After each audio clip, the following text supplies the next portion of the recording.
اعوذ باللہ من الشیطان اللعین الرجیم بسم اللہ الرحمن الرحیم الحمد للہ وکفا وسلام علی عبادہ الذین اصطفیٰ. درود بھیجیے محمد و آل محمد.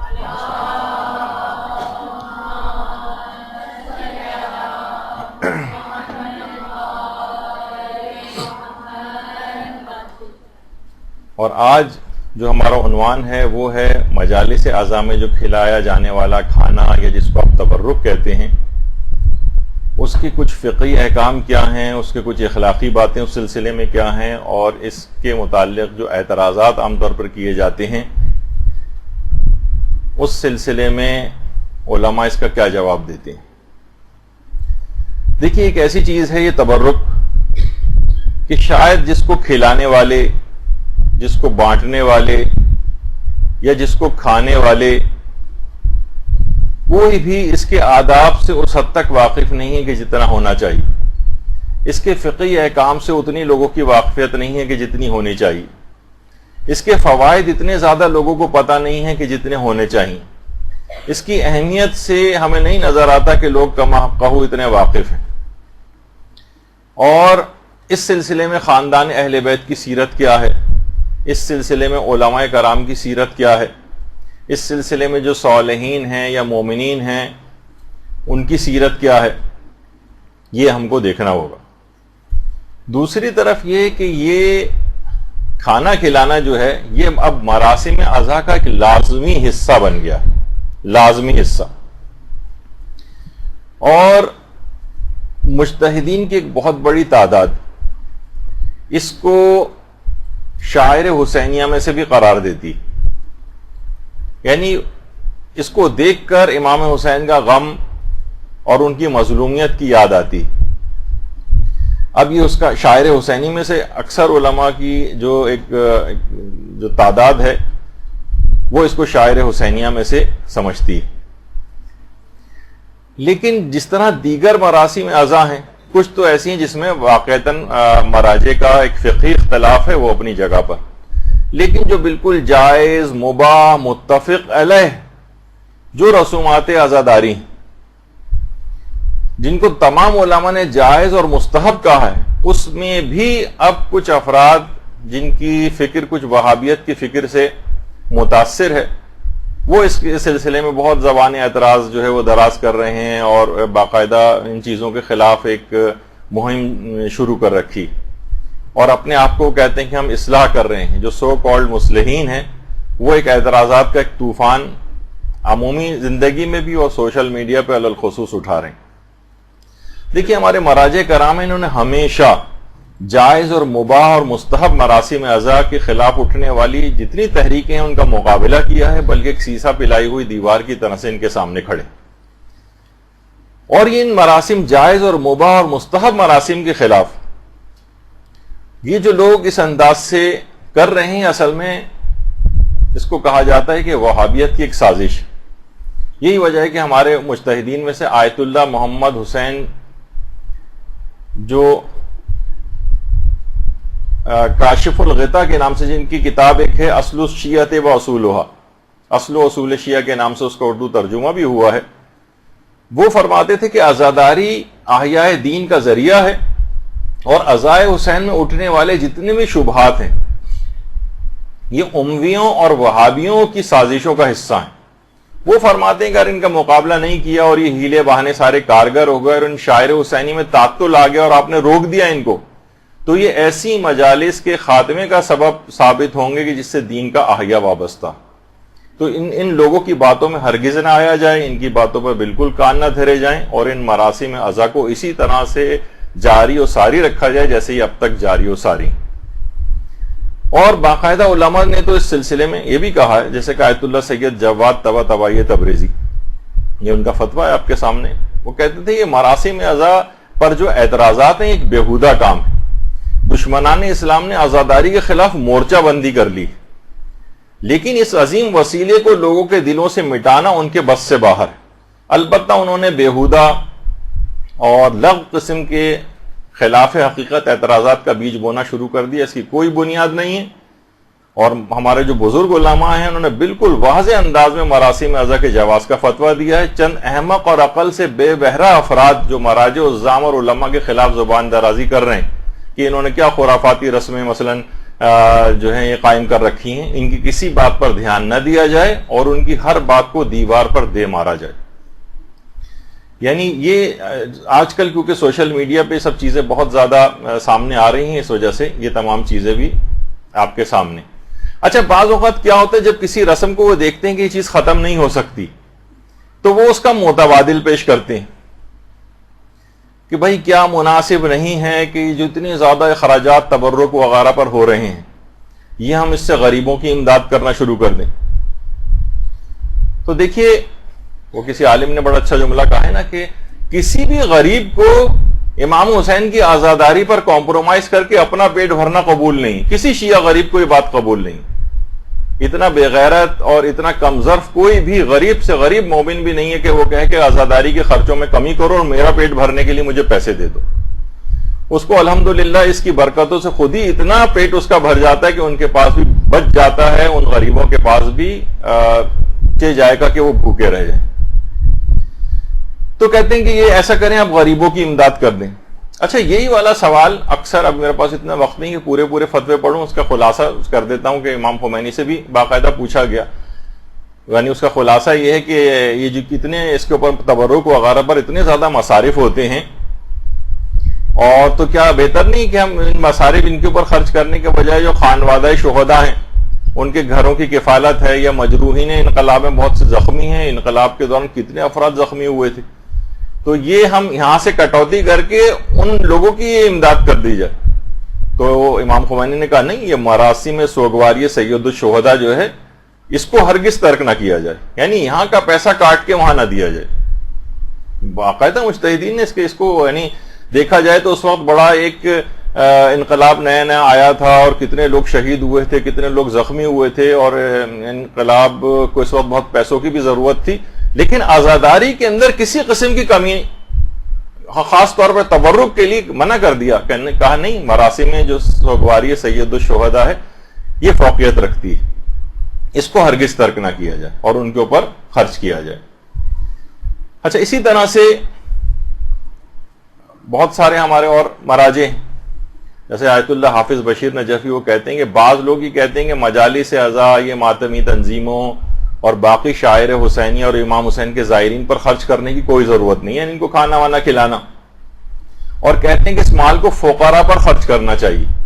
وہ اس کے ذریعے شاعر حسینیہ کو روکنا چاہتے ہیں، ان کو فقراء سے کسی قسم کی کوئی ہمدردی نہیں.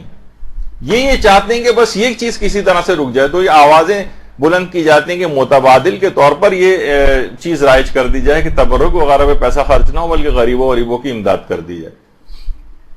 اور باقاعدہ آیت اللہ صادق روحانی ان سے بھی یہی والا سوال، بلکہ انہوں نے اپنے ایک فتویٰ میں سوال یہ پوچھا گیا کہ فقراء کو صدقہ کرنا زیادہ افضل ہے یا عزائے امام حسین میں مثلا تبرک وغیرہ کھلانا، کھانا کھلانا. تو انہوں نے کہا کہ اسلام کی جو بقا ہے یہ انقلاب حسینی کی وجہ سے، اور انقلاب حسینی کی جو بقا ہے یہ شاعر حسینیہ کے احیاء کی وجہ سے. تو شاعر حسینیہ جس کے اندر تبرک وغیرہ بھی آیا ہے، افضل من جمیع الاعمال المستحبہ، یہ تمام مستحب اعمال سے افضلیت رکھتا. تو آپ نے دیکھا کہ مجتہدین اس کے اوپر بالکل کمپرومائز کرنے کو تیار نہیں ہیں، اور تبرک کھلانا، اس میں کھانا کھلانا، یہ بہت ہی زیادہ پسندیدہ ہے. اچھا دیکھیے، اس کو یہ تبرک جو ہے ہم بانٹتے کیوں ہیں؟ سب سے پہلے تو دیکھیے لفظ تبرک یعنی ان چیزوں کے ذریعے کبھی کبھار کچھ چیزوں کے اندر اسلام نے برکت رکھی. برکت انشاءاللہ یہ ہماری اگلی ایک نشست اور بھی ہماری ہوگی کچھ اور فقہی احکام کے اوپر تبرک سے ہٹ کر، لیکن وہاں پر یہ چیز آئے گی کہ تبرک کس کو کہتے ہیں، تبرک میں اور توسل میں کیا فرق ہوتا ہے. دیکھیے امام حسین علیہ السلام سے مربوط، درود بھیجیے محمد علیہ محمد،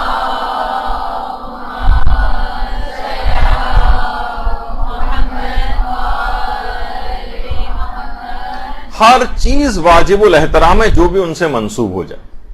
یہی وجہ ہے کہ ہمارے علماء میں آیت اللہ حسین برجردی وہ فرماتے تھے کہ امام حسین اتنے بلند مقام پر فائز ہیں اور اتنے واجب الاحترام ہیں کہ ان سے منسوب ہر چیز کا احترام لازم، ہر چیز کا احترام. مثلا امام سے منسوب ہو گیا، مثلا اگر علم منسوب ہو گیا اب اس کا علم کا احترام ہو گیا، ابھی تک ایک کپڑا تھا اب اس کا ایک احترام آ گیا. مشق ایک عام مشق ہے، گھروں میں ڈیکوریشن پیس کے طور پر بھی بہت سی جگہوں پہ لٹکائی جاتی ہے، لیکن مشق سکینہ یا مشق عباس اب کا اس کو آپ عنوان دے دیں اب وہی قابل احترام ہو جائے گی. عام کپڑا ہوتا ہے، لیکن جب وہ خانہ کعبہ کے اوپر لگ جاتا ہے تو وہ قابل احترام ہو جاتا ہے. امام حسین اتنے بلند مرتبہ اور قابل احترام ہیں کہ ان سے منسوب ہر چیز کا احترام لازم ہے. اور مجالس اعضاء کا تبرک، جیسے کہ میں نے اس سے پہلے کہا کہ خود شاعر حسینی میں آیت اللہ اسحاق فیاض فرماتے ہیں کہ اہل بیت کہ عزاداروں کے لیے مجلس اعضاء کا تبرک کا اہتمام کرنا یہ تعظیم شاعر حسینی، تعظیم شاعر حسینی، یعنی آپ نے شاعر حسینیہ کی جو تعظیم کا ثواب ہے وہ آپ کو ملے گا تبرک کا اہتمام کرنے کے سلسلے میں. اچھا اب دیکھیے جو کھانا کھلانا ہے اس کی بڑی حکمتیں ہیں، بڑے فلسفے ہیں. اور اگر آپ عمومی اسلام کا مزاج دیکھیں تو اسلام بہانے سے کھانا کھلانے کی یا اطعام طعام کی ترغیب دلاتا ہے. اچھا اسلام ایک لحاظ سے ہمیں بہت سے احکام میں نظر آتا ہے کہ جیسے اسلام پیسے دینے کو ڈسکریج کر رہا ہو اور وہ کہتا ہے کہ نہیں کھانا ہی دو. مثلا روزوں کے فدیے کہ جناب بوڑھے افراد جو روزہ نہیں رکھ سکتے وہ فدیہ دیں، اور مثلا حاملہ عورتیں جو ہیں وہ روزہ جو نہیں رکھ پاتی ہیں وہ فدیہ دیں، یا بچے کو دودھ پلانے والی جو مائیں ہیں وہ فدیہ دیں. اسی طریقے سے مریضوں وغیرہ کے بھی احکام آتے ہیں. تو اسلام یہ کہتا ہے کہ نہیں پیسے نہیں دے سکتے، آپ کو کھانے ہی کی چیز دینی پڑے گی. بلکہ اکثر لوگ کہتے ہیں اچھا ہم راشن ڈلوا دیں، تو راشن کے اندر بھی اگر آپ ڈلوائیں تو اس میں آپ چائے نہیں دے سکتے، آپ پتی نہیں دے سکتے، آپ مسالے نہیں دے سکتے، آپ چینی نہیں دے سکتے، آپ نمک نہیں دے سکتے. آپ کو کھانے کی چیز دینی پڑے گی، کھانے کی. اسی طریقے سے جیسے جان بوجھ کر مثلا اگر کوئی روزہ توڑتا ہے، جیسے کفارہ عمدی جس کا دینا ہوتا ہے، یعنی 60 مسکینوں کو کھانا، یعنی 60 افراد کو یا تو کھانے بالکل 60 افراد گن کے آپ ان کو 60 کھانوں کے پیسے نہیں دے سکتے، 60 افراد کو کھانا ہی دینا پڑے گا. یا تو مثلا دال دیں یا چاول دیں یا گوشت دیں، یا مثلا ان کو پکا کر پیٹ بھر کے کھانا کھلا دیں، یا روٹی بھی ان کو دے سکتے ہیں، لیکن آپ پیسے نہیں دے سکتے، آپ کو کھانا ہی دینا پڑے گا. اسی طرح سے مثلا حج کے کفارے، مثلا مردوں پر بند گاڑی کا سفر جو ہے وہ حرام ہو جاتا ہے اور ایک کفارہ ان کو دینا پڑتا ہے. اور اس کے اندر بھی ہے کہ جانور ذبح کرو اور اس کا گوشت غریبوں تک پہنچاؤ. یا مثلا کھانے میں اگر الائچی کا استعمال کیا جائے تو مرد اور عورت دونوں کے لیے ہے کہ ان کو کفارہ دینا پڑتا ہے. زعفران ہے. اسی طریقے سے مثلا قسم توڑنے کے کفارے، اس میں بھی یا تو کھانا دو یا لباس دو. یا مثلا بقرہ عید کی جو مستحب قربانی ہے اس میں بھی یہ سوال آتا ہے کہ کیا ہم اس سے بہتر نہیں کہ جانور ذبح کرنے سے بہتر ہم غریب کو کھانا دے دیں، غریب کو ہم پیسے دے دیں. تو اس کے اندر بھی ہے کہ نہیں آپ کو جانور ہی ذبح کروانا ضروری، اس کی جگہ پیسے نہیں دے سکتے. اسی طریقے سے عقیقے میں سوال اٹھتا ہے کہ عقیقے کے اندر کیا جانور کو ذبح کرنا ہی ضروری ہے، اس کا گوشت پہنچانا ہی ضروری ہے، یہ کہ اس کے بجائے ہم غریب کو پیسے دے دیں؟ نہیں، اس میں بھی ہے کہ جناب ذبح کریں اور اس تک گوشت پہنچائیں، کھانے کی چیز. اور کھانے میں بھی اس طرح سے ہم گوشت بھی پہنچا سکتے ہیں، لیکن عقیقے میں ایک اور مستحب حکم بھی ہے، یا بہتر اس کو سمجھا گیا ہے کہ مائن و ملہن، پانی اور نمک کے ساتھ اس گوشت کو پکایا جائے، یعنی سالن پکا کے شوربہ وغیرہ کے ساتھ یہ غریب کو دیا جائے تاکہ اس کو وہ کھا لے. تو اسی طریقے سے اگر ہم ویسے بھی دیکھیں تو جنت کی جتنی نعمتوں کا تذکرہ ہوتا ہے اس میں وہی کھانے پینے کی چیزیں، یعنی اسلام اس کی ایک بہرحال ایک ترغیب دلاتا ہے، اس کی ایک اہمیت ہے. اور یہی وجہ ہے کہ روایتوں میں بھی یہ بات آئی ہے کہ جو تم نے کھا لیا وہ گیا، یعنی وہ تو اب باقی نہیں رہے گا، لیکن جو تم نے کھلایا وہ وسعت پذیر ہو جائے گا، یعنی اب اس کی جزا باقی رہے گی. یہی وجہ ہے کہ ہمارے چھٹے امام جعفر صادق علیہ الصلوۃ والسلام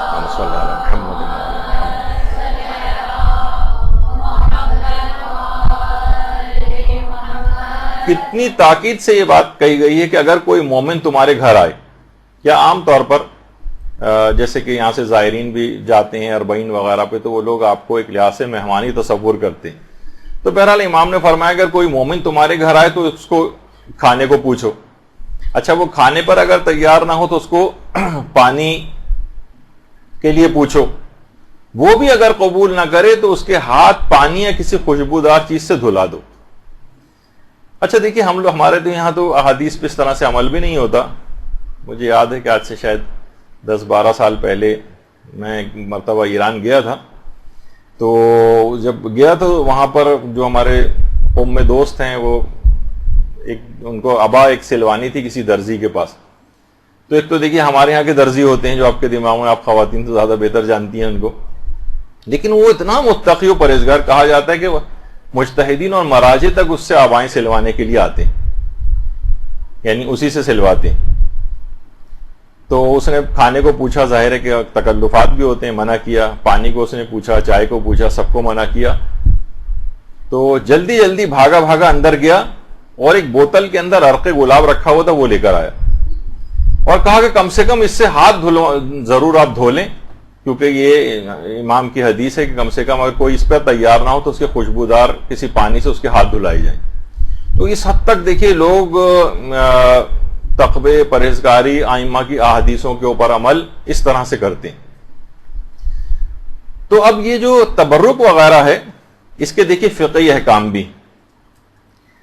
اب یہ جب بھی آپ دیکھ رہے ہیں کہ اس کی اتنی اہمیت ہے کہ کھانا کھلانے کے حوالے سے کہ مہمان کے لیے اچھا نہیں سمجھا گیا ہے کہ وہ میزبان کی اجازت کے بغیر مستحب روزہ رکھے. مستحب روزہ, اچھا کیونکہ ممکن ہے کہ میزبان اس کے لیے کھانے کا اہتمام کرے اور وہ ضائع ہو جائے, وہ کہے کہ بھائی میں نے تو روزہ رکھا ہوا ہے. اور اسی طرح سے میزبانی کے آداب میں سے بھی ہے کہ مہمان کو بتا کر میزبان مستحب روزہ رکھے, کیونکہ ممکن ہے کہ میزبان نے روزہ رکھا ہے تو شرما حضوری میں مہمان بھی کھانا نہ کھائے, خود بھوکا رہے. تو یہ کھانا کھلانے کے اعتبار سے بھی اس کی اتنی اہمیت, اور اتنی اہمیت ہے اس بات کی کہ حضرت ابراہیم علیہ الصلوۃ والسلام, یہ ان کی قبر مبارک ہے, حضرت ابراہیم کی درود بھیجیے محمد علیہ محمد,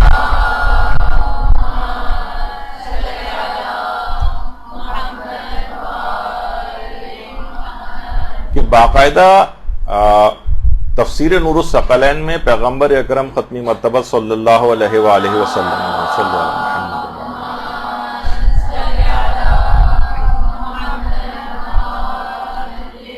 اس کی پہلی جلد میں پیغمبر نے 3 وجوہات بتائی ہیں کہ جن وجوہات کی بنا پر حضرت ابراہیم کو خلیل خدا ہونے کی خصوصیت ان کو عطا ہوئی. ان میں سے ایک یہ ہے کہ وہ مہمانوں کو کھانا کھلاتے تھے, کھانا کھلاتے تھے. تو اب آپ دیکھیں کہ بہرحال یہ جتنے بھی مجلس اعضاء کے اندر آئے ہوئے جو افراد ہوتے ہیں یہ بھی مہمان ہوتے ہیں, مہمان ہوتے ہیں. آپ انہیں فون کر کے بلاتی ہیں, آپ انہیں دوسرے افراد کے ذریعے کہتی ہیں کہ ان کو لے کر آئیے گا, آپ پرچے تقسیم کرواتی ہیں. بہت سے افراد اخبارات میں اشتہارات دے کر لوگوں کو مہمان بلاتے ہیں, یہ مہمان. جب ابراہیم خلیل خدا اتنا بڑا مقام اللہ کے دوست ہونے کا حاصل کر سکتے ہیں مہمانوں کو کھانا کھلانے پر, تو مومنین کرام کو کسی اعتبار سے کسی درجے کے اندر اللہ کے نزدیک کوئی مقام ملنا کون سی بڑی بات ہے. جب خود خدا کے نبی کو, جو پیغمبر اسلام کے بعد سب سے افضل ترین نبی, ان کو اتنا بڑا مقام, خلت کا عہدہ جو ہے یا منصب عطا ہو سکتا ہے, تو کسی مقام پر بہت چھوٹے لیول پر ہی کیوں نہ صحیح کوئی نہ کوئی مقام خدا کی نگاہ میں ایک مومن کو کیوں حاصل نہیں ہوگا اگر وہ ان آئے ہوئے مہمان عزاداروں کو کھانا کھلا دے.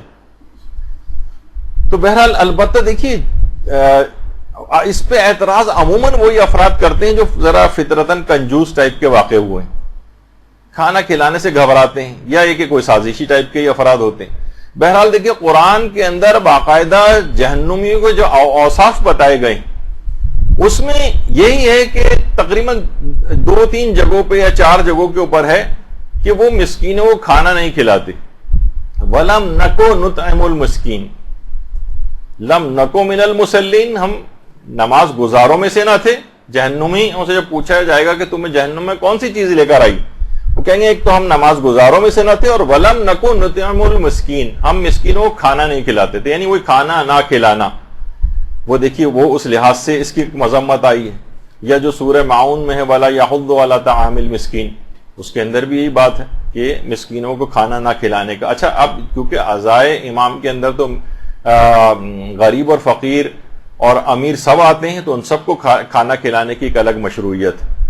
اور دیکھا جائے تو سب در حسین کے فقیر ہی ہیں، چاہے وہ امیر ہی کیوں نہ ہو، در حسین کا فقیر بن کے یہاں پر آتا ہے. تو اس لحاظ سے یہ فقیر اور مسکین در امام حسین پہ آپ کو جو نظر آ رہا ہے، ان کو کھانا کھلائیے.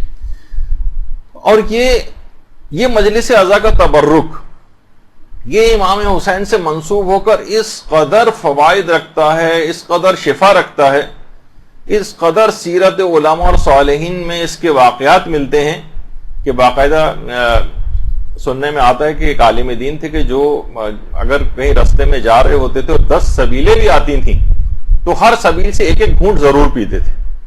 یعنی اس کے اندر ایک ایسی شفا اور ایک ایسی برکت ہے، کس نے کس خلوص کے ساتھ یہ تمام جو ہے چیزیں لگائی ہیں بارگاہ امام حسین میں. اگر یہ چیز قبول ہو جائے تو وہ کتنی برکت اور شفا کا باعث ہو جائے گی. یہی وجہ ہے کہ جو آیت اللہ تہرانی کے بیٹے یہ فرماتے ہیں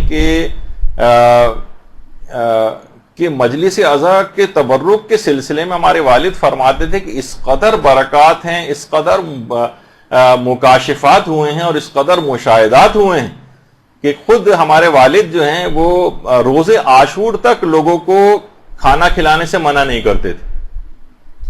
اور اگر کوئی ایام عزا میں بھی جب کبھی کہیں پر بھی کھانے کے لیے اگر کوئی بلاتا تھا کہ یہاں پر آئیے، یہاں پر طعام ہے، تو خود ضرور آیت اللہ تہرانی اس کے اندر جاتے تھے. ان کے بیٹے فرماتے ہیں اور کبھی کسی وجہ سے نہیں جا پاتے تھے تو ہمیں اپنی اولادوں میں سے کسی کو بھیجتے تھے کہ جاؤ اور وہاں جا کر مجلس عزا کا تبرک لو اور کھاؤ. اور خود عاشور پہ جب گھر پہ ہوتے تو خود فاقہ کرتے تھے، لیکن یہ کہ بہرحال اگر لوگوں کو کھانا وغیرہ بھجوانے کا انتظام ہوتا تھا. اور یہی وجہ ہے کہ علی اکبر محتشمی پور حجت الاسلام وہ یہ فرماتے ہیں کہ جس زمانے میں امام خمینی، بلکہ جو واقعہ جو یہ بات بتا رہی ہیں برداشت تھا یا سیرہ امام خمینی کے نام سے کئی والیوم میں کتاب لکھی گئی امام خمینی کی سیرت پہ، اس کے اندر حجت الاسلام علی اکبر محتشمی پور کا یہ جملہ ہے کہ امام خمینی جب فرانس میں پیرس میں جلا وطن تھے تو نوفل لو شاتو کا جو علاقہ تھا وہاں پر ان کو جلا وطن کیا گیا تھا.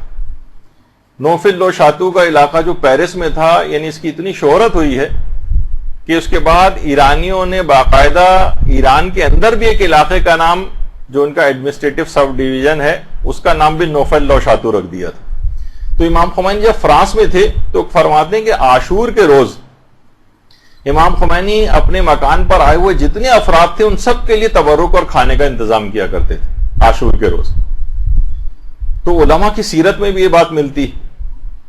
اور آج یہ اعتراضات کیے جاتے ہیں کہ یہ چیز بدعت ہے اور یہ چیز کوئی ضروری نہیں ہے اور یہ غریبوں کو جو ہے وہ دے دینی چاہیے، جبکہ اس کی مشروعیت بالکل ثابت ہے. اور علماء کی ایک بہت بڑی اکثریت اس کو شاعر حسینیہ میں سے بھی قرار دیتی. اور کچھ اگر شاعر حسینیہ میں سے نہیں بھی سمجھتے ہیں تب بھی اس کو مستقل ایک مستحب ضرور سمجھتے ہیں. تو بہرحال اس کو کسی بھی صورت جو ہے بذل طعام یا اطعام الطعام عزائے امام حسین کے اندر یہ مستحبات میں سے قرار دیا گیا. اچھا، اس کی جو مشروعیت ہے جب کبھی ہو سکتا ہے یہ آپ تک بھی یہ بات پہنچے، کیونکہ یہ بات پھیلنا شروع ہو گئی ہے تو آپ کے پاس دلائل ہونے چاہیے کہ بھائی یہ چیز تو خود شریعت کے اندر موجود ہے کہ مجلس عزا کے سلسلے میں تبرک اور کھانے کا انتظام کرنا. ایک معتبر روایت ہے ہمارے ہاں جو کہ وسائل الشیعہ کی 3 جلد میں بھی ہے، شیخ حر عاملی نے لکھی ہے، اور الحدائق الناظرہ یوسف بحرانی کی، اس کے اندر بھی یہ روایت موجود ہے، اور معالی السبتین اس کے اندر بھی یہ روایت موجود ہے اس کی 2 جلد میں، کہ ہمارے چوتھے امام زین العابدین علیہ الصلوۃ والسلام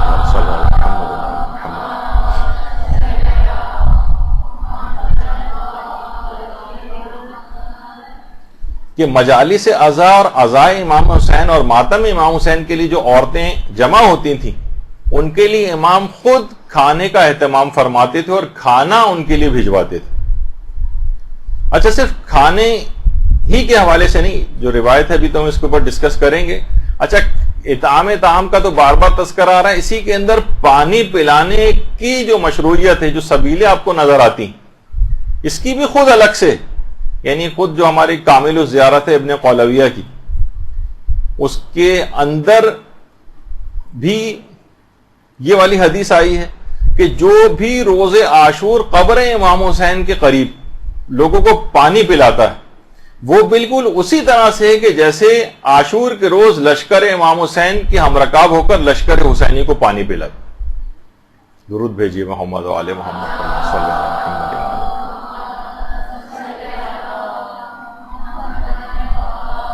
تو فقط صرف اس سے متعلق ہی نہیں کہ صرف قبر امام کے قریبی کوئی موجود ہو، بلکہ امام حسین کے نام پر کسی بھی جگہ پانی پلائے تو انشاءاللہ اس کو یہی ثواب حاصل ہو. جیسے امام حسین کے ہم رکاب ہو کر لشکر امام حسین کو عاشور کے روز پانی پل، جبکہ سب کتنے پیاسے تھے، ان کو پانی پلانے کا ثواب کس قدر عظمت رکھتا تھا، وہی ثواب ان پانی پلانے والوں کو بھی ملے گا. تو یہ جو سبیلیں لگاتے ہیں اور یہ کہ ان کو بتایا جائے کہ کتنا عظیم ثواب ہے اس چیز میں. تو اچھا واقع کربلا کے بعد جو مجالس بھی مدینے کے اندر منعقد ہوتی تھیں، ان کے اندر بھی تبرک تقسیم ہوتا تھا. اور اس لحاظ سے بھی وہ جو آپ ایک سنتی ہیں کہ ہمارے پانچویں امام محمد باقر علیہ الصلوۃ والسلام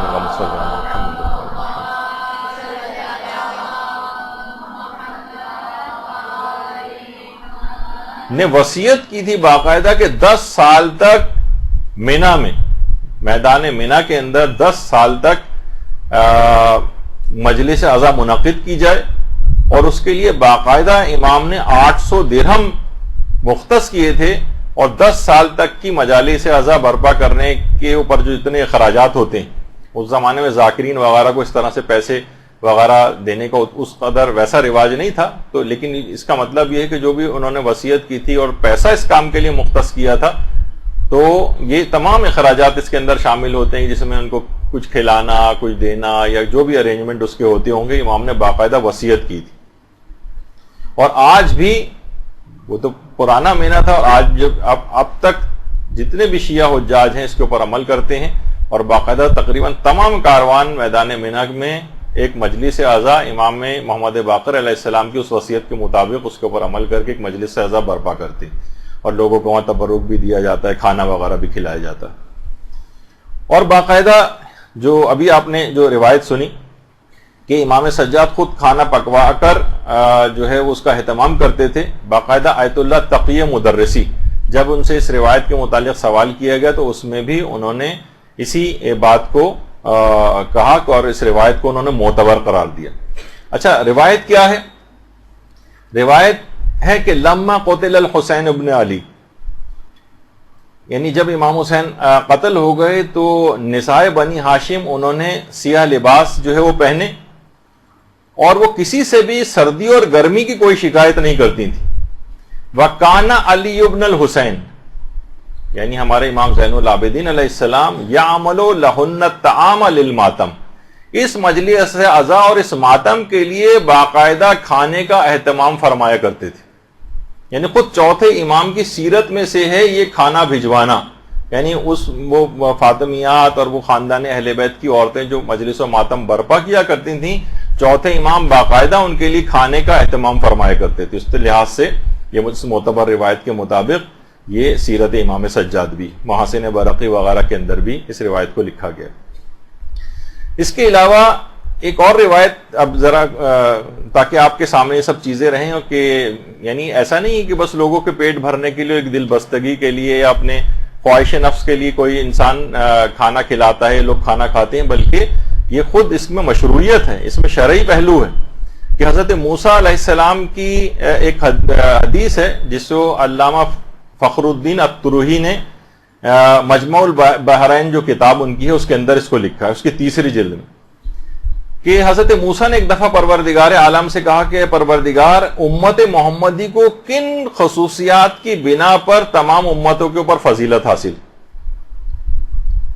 کن خصوصیات کی بنا پر؟ تو پروردگار عالم نے کہا کہ 10 خصوصیات کی بنا پر امت محمدی کو دیگر امتوں کے اوپر فضیلت حاصل. تو حضرت موسیٰ نے کہا کہ پروردگار وہ 10 خصوصیات کون سی ہیں تاکہ میں وہ بنی اسرائیل کو تعلیم دوں اور وہ بھی اس کے اوپر عمل کریں. فرمایا وہ ان 10 خصوصیات میں سے ایک ہے نماز، ایک ہے مثلا روزہ، زکوٰۃ، حج، جہاد، جمعہ، نماز جماعت، قرآن، علم اور عاشورہ. حضرت موسیٰ نے فوراً کہا کہ پروردگار یہ عاشورہ کیا ہے؟ تو کہا کہ سبت نبی پر گریہ و بکا کرنا اور محمد مصطفیٰ کے بیٹے کی مصیبت پر گریہ و زاری کرنا. اور سبت نبی کے یا محمد مصطفیٰ کی بیٹی کے بیٹے کی مصیبت پر اگر کوئی بندہ اپنے مال سے کچھ بھی اس فرزند مصطفیٰ کی محبت میں کھانا کھلائے تو خدا دنیا کے 1 درہم کے بدلے اسے دنیا میں 70 درہم کے برابر برکت عطا کرے گا اور جنت میں اسے عافیت کے ساتھ داخل کرے گا اور اس کے تمام گناہوں کو معاف کر دے گا. آپ لوگوں نے بڑے آرام سے اس حدیث کو سن لیا بغیر درود کے. اللہم صلی علی محمد و علی محمد.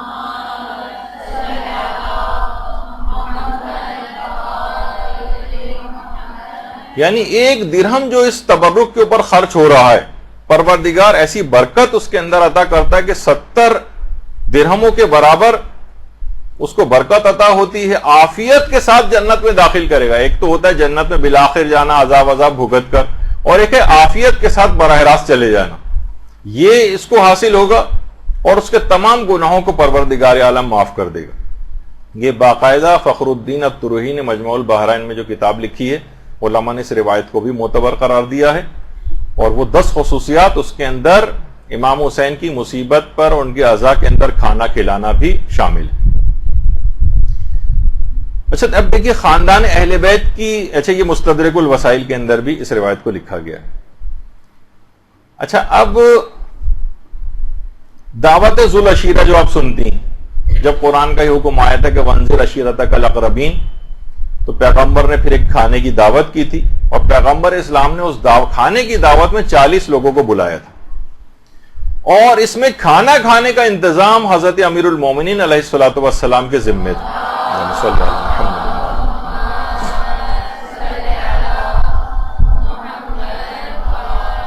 بغیر کھانے کے بھی بلایا جا سکتا تھا، اور وہ تو کفار تھے، لیکن یہ ایک ایسی حکمت اس کے اندر ہے کھانا کھلانے کے اندر کہ اس کے بعد انسان ہر بات کو قبول کر لیتا ہے، سن لیتا ہے. ایک نہیں بلکہ 3 دن تک وہ دعوت ہوئی تھی، دعوت ذو العشیرہ. تو بہرحال ان روایات سے بھی اس کی مشروعیت جو ہے وہ ثابت ہوتی ہے. خاندان اہل بیت کی سیرت کے اندر بھی یہ چیز ہے کہ مدینے کے اندر اس کے بعد جتنی بھی مجالس عزا اس طرح سے منعقد ہوتی تھیں، اس کے اندر کھانوں کے اہتمام ہوا کرتے تھے. اور خاندان اہل بیت کی سیرت کے مطابق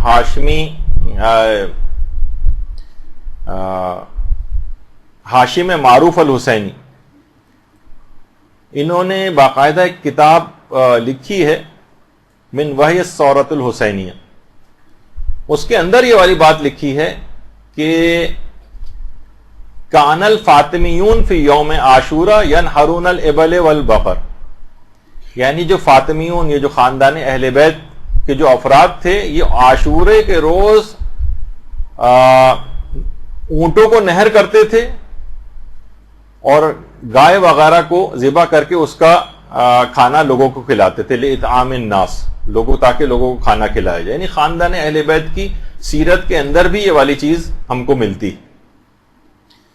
تو اس کی بہت ساری اور بھی اس کی وجوہات ہیں. مثلا تبرک کھلانے کے لیے دیکھیے سب لوگ آج کل یہ نعرہ ایک لگنا شروع ہو گیا کہ تبرک کھلانا بدعت ہے.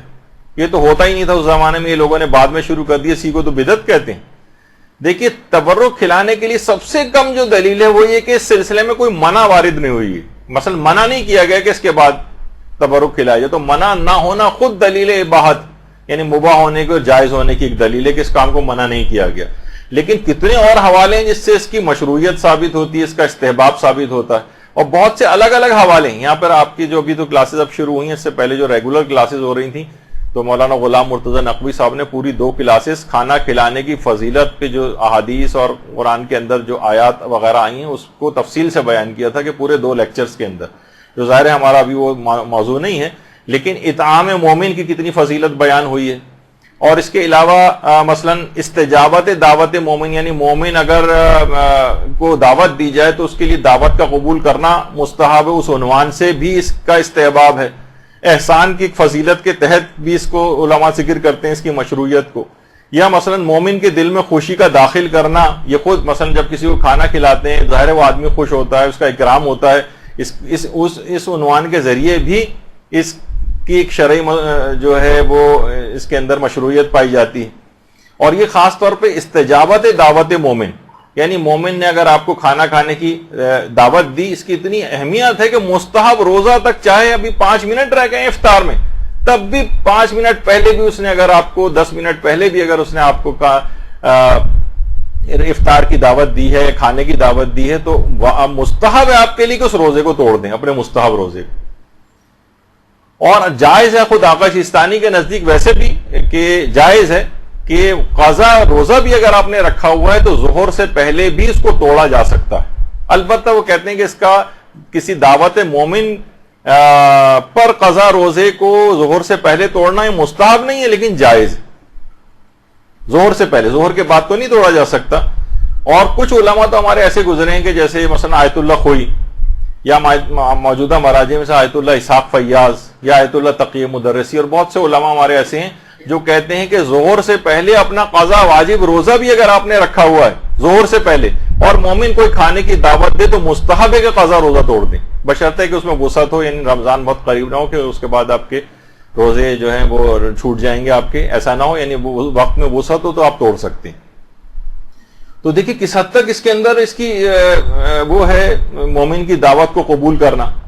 اسی طریقے سے مثلا نظر وغیرہ جو لوگ کرتے ہیں کہ میرا فلاں کام ہو گیا تو میں مومنین کو کھانا کھلاؤں گا، میں فلاں کام ہو گیا تو مثلا میں جو ہے ایک بکرا مثلا عزائے امام میں تبرک کے طور پر لوگوں کو کھلاؤں گا. البتہ اس کے اندر اس بات کی احتیاط رکھنی چاہیے کہ اگر پورے بکرے کی نظر کی ہے کسی نے تو پھر علماء اس میں ایک احتیاط لگاتے ہیں بہت سے کہ پھر اس کی کھال اور پائے کو بیچ کر بھی اسی مصرف میں لگانا ضروری ہو جاتا ہے.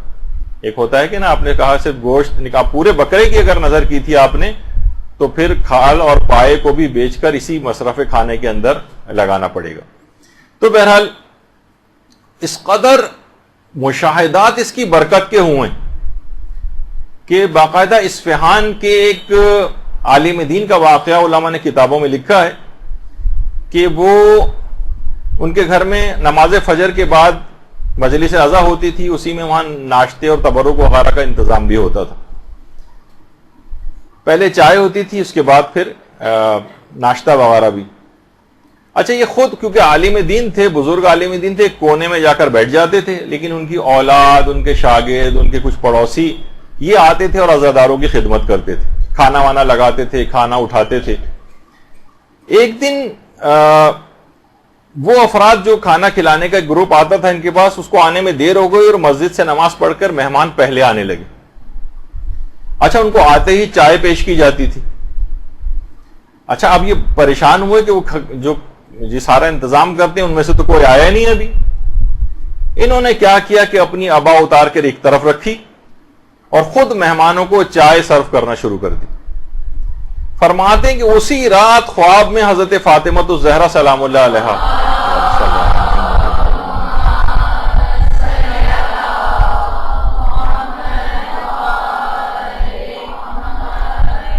خواب میں آتی ہیں اور فرماتی ہیں کہ پہلے تم ایک جگہ بیٹھ کر لوگوں کو خوش آمدید کہتے تھے، لیکن ہمارے نوکر تم آج بنے ہو. یہ جو تم نے اپنے ہاتھوں سے سرو کر، یعنی جو تم نے کیا ہے، تم نے لوگوں کی خدمت کی ہے اور لوگوں کو اٹھ کر چائے دی ہے، اصل خدمت اور نوکری تم نے آج کی. تو یہ بہت اہم ہے، یعنی انسان اس کے اندر خود حصہ لے اور ان تمام چیزوں کے ضروری ہے کہ اس کے فقہی احکام، ان کی شرائط وغیرہ کو بھی مد نظر رکھے. تبرک کی کچھ شرائط بھی ہیں، کچھ اس کے فقہی احکام بھی ہیں. پہلی تو چیز سب سے یہ ہے کہ اس میں مکمل خوشنودی خدا یا خوشنودی امام حسین کی نیت ہونی چاہیے. اس میں کوئی فرق نہیں ہے. خوشنودی امام حسین، لوگ کہتے ہیں مولا کی ہم خوشنودی کے لیے کر رہے ہیں، اس میں خود مبادرت یہی ہوتی ہے کہ وہ اللہ کی خوشنودی کے لیے کام ہوتا. تو اپنی نیت کو انسان کو چاہیے کہ خالص رکھے، اپنی نیت کو بالکل خالص رکھے اور مکمل اخلاص کے ساتھ تبرک کھلائے۔ وہ دیکھیے وہ ہے نا کہ جو کہ سورہ دہر کی بھی آیات ہیں، جسے سورہ انسان بھی کہا جاتا ہے اس سورے کو، کہ اس کے اندر یہی بات کہی گئی انما نطعمکم لوجہ اللہ لا نرید منکم جزاء ولا شکورا، جزاء ولا شکورا، ہم صرف اور صرف لوگوں کو پروردگار عالم کی وجہ سے کھلاتے ہیں، اور کسی اور شخص سے ہمیں کوئی جزا اور کوئی شکریہ نہیں چاہیے، مکمل اخلاص کے ساتھ کھلانا۔ یہ خود قرآن کے اندر اس کی علماء نے کہا کہ اتنی اس میں اخلاص کی ضرورت ہے کھانا کھلانے میں، خوشنودی پروردگار کی ہے، مثلا خوشنودی امام حسین اگر آپ کہیں تو اس کی نیت ہونی چاہیے۔ اچھا پھر اور کسی کی کوئی تعریف کا، کسی کی شکریہ کا کہ ہم نے اتنا اچھا کیا لیکن انہوں نے اس کے باوجود نہ کوئی شکریہ ادا کیا، نہ کوئی رسپانس دیا، نہیں، جن کے لیے کیا ہے وہ ان کی طرف سے شکریہ کی توقع ہونی چاہیے، لوگوں کی نہیں ہونی چاہیے۔ اچھا پھر بہترین چیز جو آپ کو پسندیدہ وہ آپ تبرک کے طور پر دیں۔ لن تنالوا البر حتى تنفقوا مما تحبون، جو قرآن کی آیت ہے سورہ آل عمران کی، کہ تم نیکی تک اس وقت پہنچ ہی نہیں سکتے جب تک کہ راہ خدا میں اس چیز کا انفاق نہ کرو جس کو تم سب سے زیادہ پسند کرتے ہو، یعنی پسندیدہ چیز ہونی چاہیے۔ یہی وجہ ہے کہ اصول کافی کے جو چوتھی جلد ہے اس میں باقاعدہ یہ والی روایت موجود ہے کہ انفاق جب انسان کرے راہ خدا کے اندر تو اسے اپنی محبوب چیز راہ خدا میں انفاق کرنی چاہیے۔ امام کو علم ہوا کہ کسی شخص نے چینی شکر کو راہ خدا میں دیا ہے، تو امام نے اس کو بلایا اور یہ والی آیت یاد دلائی کہ اپنی محبوب چیز کو راہ خدا میں دینا ہوتا ہے۔ یہ تم نے کیا دیا ہے؟ کہا کہ مولا یقین کیجئے کہ مجھے شکر سب سے زیادہ محبوب ہے، میں نے اسی چیز کو ہی راہ خدا میں دیا ہے۔ تو دیکھیے کوئی خراب کوالٹی کی کوئی چیز نہ ہو، کوئی مضر صحت چیز نہ ہو تبرک کے اندر، کیونکہ راہ خدا میں محبوب چیز دینی ہے۔ اگر آپ نے خراب یا بیکار سی کوئی چیز یا مضر صحت کوئی چیز اگر دی ہے تو یہ سوء ادب ہے، ایک تحقیر ہے۔ یہ راہ خدا کے اندر آپ دے رہے ہیں، گویا خدا کے ہاتھ میں چیز جا رہی ہے اور آپ ایک حقیر چیز دے رہے ہیں۔ بہتر سے بہتر چیز ہونی چاہیے، کوالٹی کے بھی اعتبار سے، کوانٹٹی کے بھی اعتبار سے۔ ابھی آتی ہے اس کی تفصیل آگے، اور یہی وجہ ہے کہ سورہ بقرہ کے اندر بھی بات آئی کہ یا ایھا الذین آمنوا انفقوا من طیبات، یعنی بہتر سے بہتر، پاکیزہ سے پاکیزہ چیز۔ اب یہ دیکھیں کہ جو بھی آپ تبرک پکوا رہی ہیں اس کے اندر گھی اور تیل اگر مضر صحت، مثلا آپ نے کیٹرنگ والے کے ذمہ ڈال دیا اور وہ پتہ نہیں کون کون سے تیل اور گھی اس کے اندر جو ڈال رہے ہیں مضر صحت، سستے ترین، لوگوں کی صحتیں اس سے خراب ہو رہی ہیں۔ مومنین کی صحتوں، دیکھیں مومنین کے جسموں کے اندر یہ چیز جائے گی، تو اچھی سے اچھی چیز کا آپ کو انتخاب کرنا ہے۔ اور صرف یہ نہیں کہ نیت اچھی، اس میں یہ بھی ہو کہ یعنی ریاکاری اور دکھاوے کی نیت نہ ہو۔ مثلا اتنی زیادہ دیگیں فلاں صاحب جو ہے کرتے ہیں، 100 دیگیں پکواتے ہیں، ایک شہرت ان کی اس لحاظ سے ہو جاتی۔ یا مثلا نہیں کہ بہت سے لوگ آج کل آپ کو پتہ ہے کہ جیسے سیاسی حلیم ہونا شروع ہو گئے، یعنی اس میں لوگ اپنے کانٹیکٹس بناتے ہیں، اس میں صاحبان ثروت اور آفیشلس کو بلاتے ہیں جس کو سیاسی حلیم کا نام دیا جاتا ہے۔ اب تصویر میں دینے کے معنی یہ نہیں ہے کہ آپ ان لوگوں کو ہی سمجھیں، یعنی اس طرح کی ایک چیز ہوتی ہے کہ جس میں یعنی خوشنودی امام حسین یا خوشنودی خدا کی نیت پیچھے چلی جاتی ہے۔ ہم کسی کی نیتوں پہ ویسے شک نہیں کر سکتے کہ ہر ایک پہ یہ حکم لگائیں، لیکن بہرحال انسان کو جو خود یہ کر رہا ہو وہ اپنی نیت کو پاک و پاکیزہ رکھے، کہ کوئی سیاسی مقصد اور یہ نہ ہو، نیت خالص ہونی چاہیے۔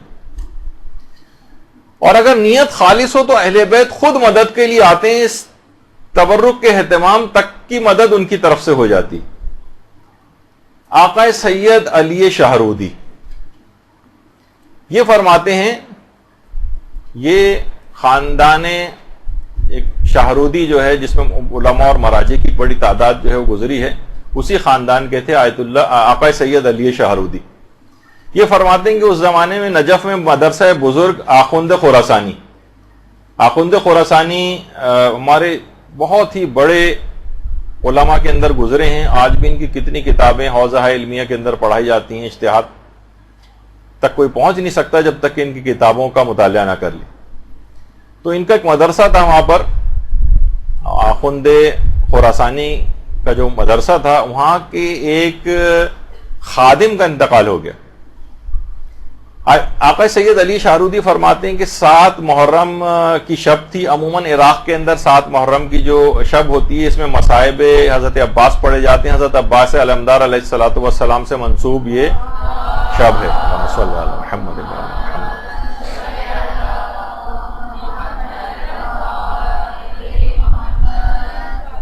اچھا، اس کے اندر شروع میں چائے وغیرہ تبرک کے طور پر ہوتی ہے، پھر کھانے کا بھی اہتمام تھا. اچھا، اس زمانے میں کوئی وہ نہیں تھا کہ بہت بڑی تعدادی ہمیشہ مجالس کے لیے، مدرسے کے ہی ایک خادم کی مجلس ترہیم تھی، تو اس میں کم افراد مدعو تھے، صرف 7 افراد مدعو تھے اس مجلس میں، اور 7 افراد ہی کے لیے کھانے کا اہتمام کیا گیا تھا. اور اس مجلس کے اندر آقا شیخ عبد الحسین خراسانی، ان کو مجلس پڑھنا تھی. اچھا، اب ہوا یہ، سید علی شاہرودی فرماتے ہیں کہ اس رات اس جو مجلس ترہیم تھی، کیونکہ خادم کی تھی مدرسے کے، تو آیت اللہ سید محمود شاہرودی، جن کی تصویر آپ کے سامنے، آیت اللہ سید محمود شاہرودی، ان کو پتہ چلا کہ خادم مدرسہ کی مجلس ترہیم ہے. یہ خود ایک لحاظ سے بن بلائے اس محفل میں آ گئے، اور ان کے ساتھ ہی ان کے بھائی آیت اللہ سید محمد حسینی شاہرودی بھی ان کے ساتھ آ گئے، 2 مجتہدین. اچھا، جب یہ 2 افراد آئے تو ان مجتہدین کو دیکھ کر دیگر بہت سارے افراد بھی ان کے ساتھ آ گئے. کھانا مشکل سے 7 افراد کا اہتمام تھا، اور 24 سے زیادہ افراد آ گئے وہاں پر. ظاہر مجتہدین کو دیکھا دیکھی لوگوں نے کہا یہی جا رہے ہیں تو ہم لوگ بھی چلتے ہیں ساتھ میں. 24 افراد، اور کھانا دستیاب اتنا تھا نہیں. اچھا، اس زمانے میں بازاروں میں اتنے ایزیلی کھانے اویلیبل نہیں ہوتے تھے، کم پڑ گیا تو بازار سے لے آؤ، ہوم ڈیلیوری سے منگا لو، یہ تو اس زمانے میں نہیں ہوتا تھا. اب بانی مجلس سخت پریشان ہو گئے. بانی مجلس بڑے پریشان ہوئے. سید علی شاہرودی کہہ رہے ہیں کہ ظاہر ہے کہ اتنے بڑے علماء اور مجتہدین آئے ہیں، کھانا کم پڑ جائے کتنی بے عزتی اور شرمندگی کی بات ہے. گھر سے باہر نکل کر پریشانی کے عالم میں آئے سڑک پر، اور سر سے عمامہ اتار دیا، اور روضہ ابو الفضل العباس علیہ السلام کا رخ کیا. اللہم صلی علی محمد وعلی محمد.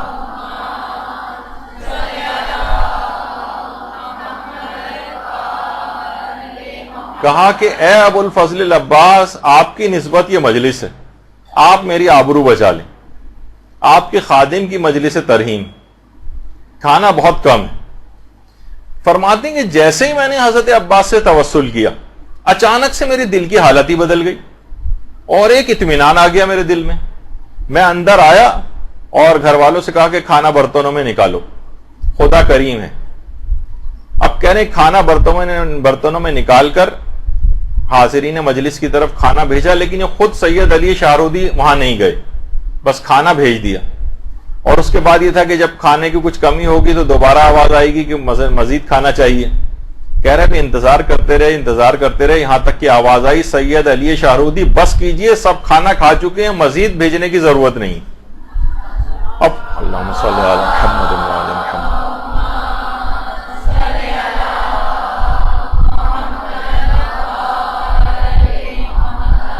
سید علی شاہرودی فرماتے کہ میں حیران ہو کر، میرے سب گھر والے بھی حیران، میں بھاگا اندر گیا، دیکھا دسترخوان پہ جو برتن ہیں وہ کھانوں سے بھرے پڑے ہیں، اور وہ پتیلی جس میں 7 آدمیوں کو کھانا تھا اس کے اندر بھی آدھا کھانا ابھی بھی بچا ہوا ہے.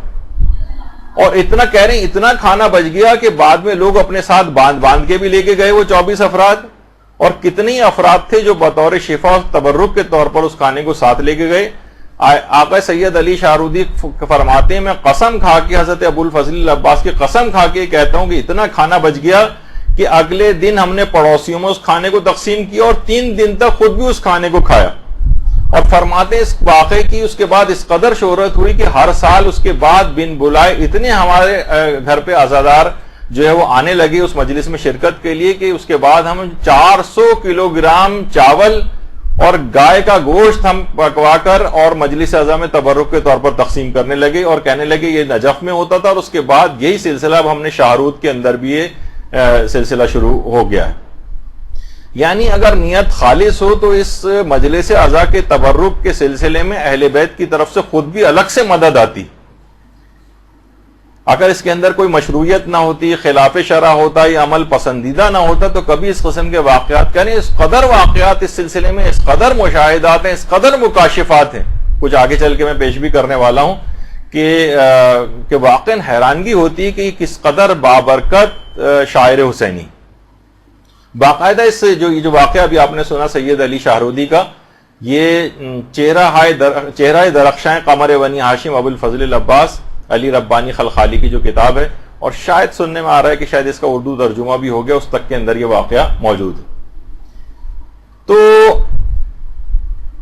تو بہرحال کیا ہے کہ نیت خالص ہونی چاہیے.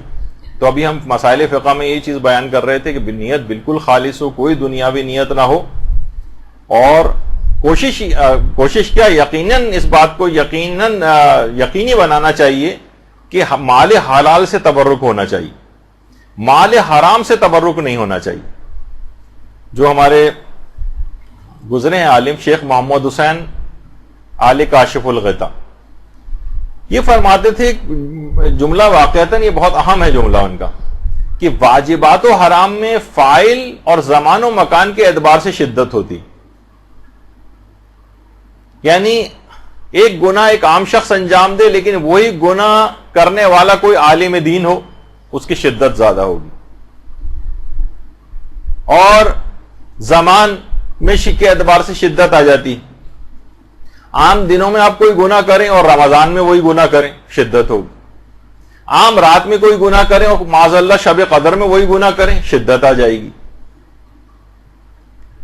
اسی طریقے سے مکان کے اعتبار سے شدت ہوتی. ہم گھر میں بیٹھ کر ایک گناہ کریں، لیکن وہی گناہ مثلا مسجد یا امام بارگاہ میں کریں.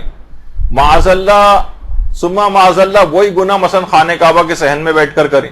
اکثر لوگ وہاں پہ کرتے ہیں، طواف لوگ کر رہے ہیں، تھک گئے، سب لوگ آپس میں بیٹھ گئے، ادھر ادھر کی باتیں شروع ہو گئی، تو خانہ کعبہ کے صحن میں بیٹھ کر غیبتیں ہونے لگتی. تو بہرحال شدت آ جائے گی، کیونکہ آپ نے جس جگہ آپ نے ایسا کیا ہے. اچھا بہت سے دیکھیے گناہ ایسے ہیں کہ وہ دوران نماز بھی انسان اس گناہ کے اندر مبتلا ہوتا ہے، جس کی ایک مثال علماء دیتے ہیں، مثلا مردوں کا داڑھی مونڈنا.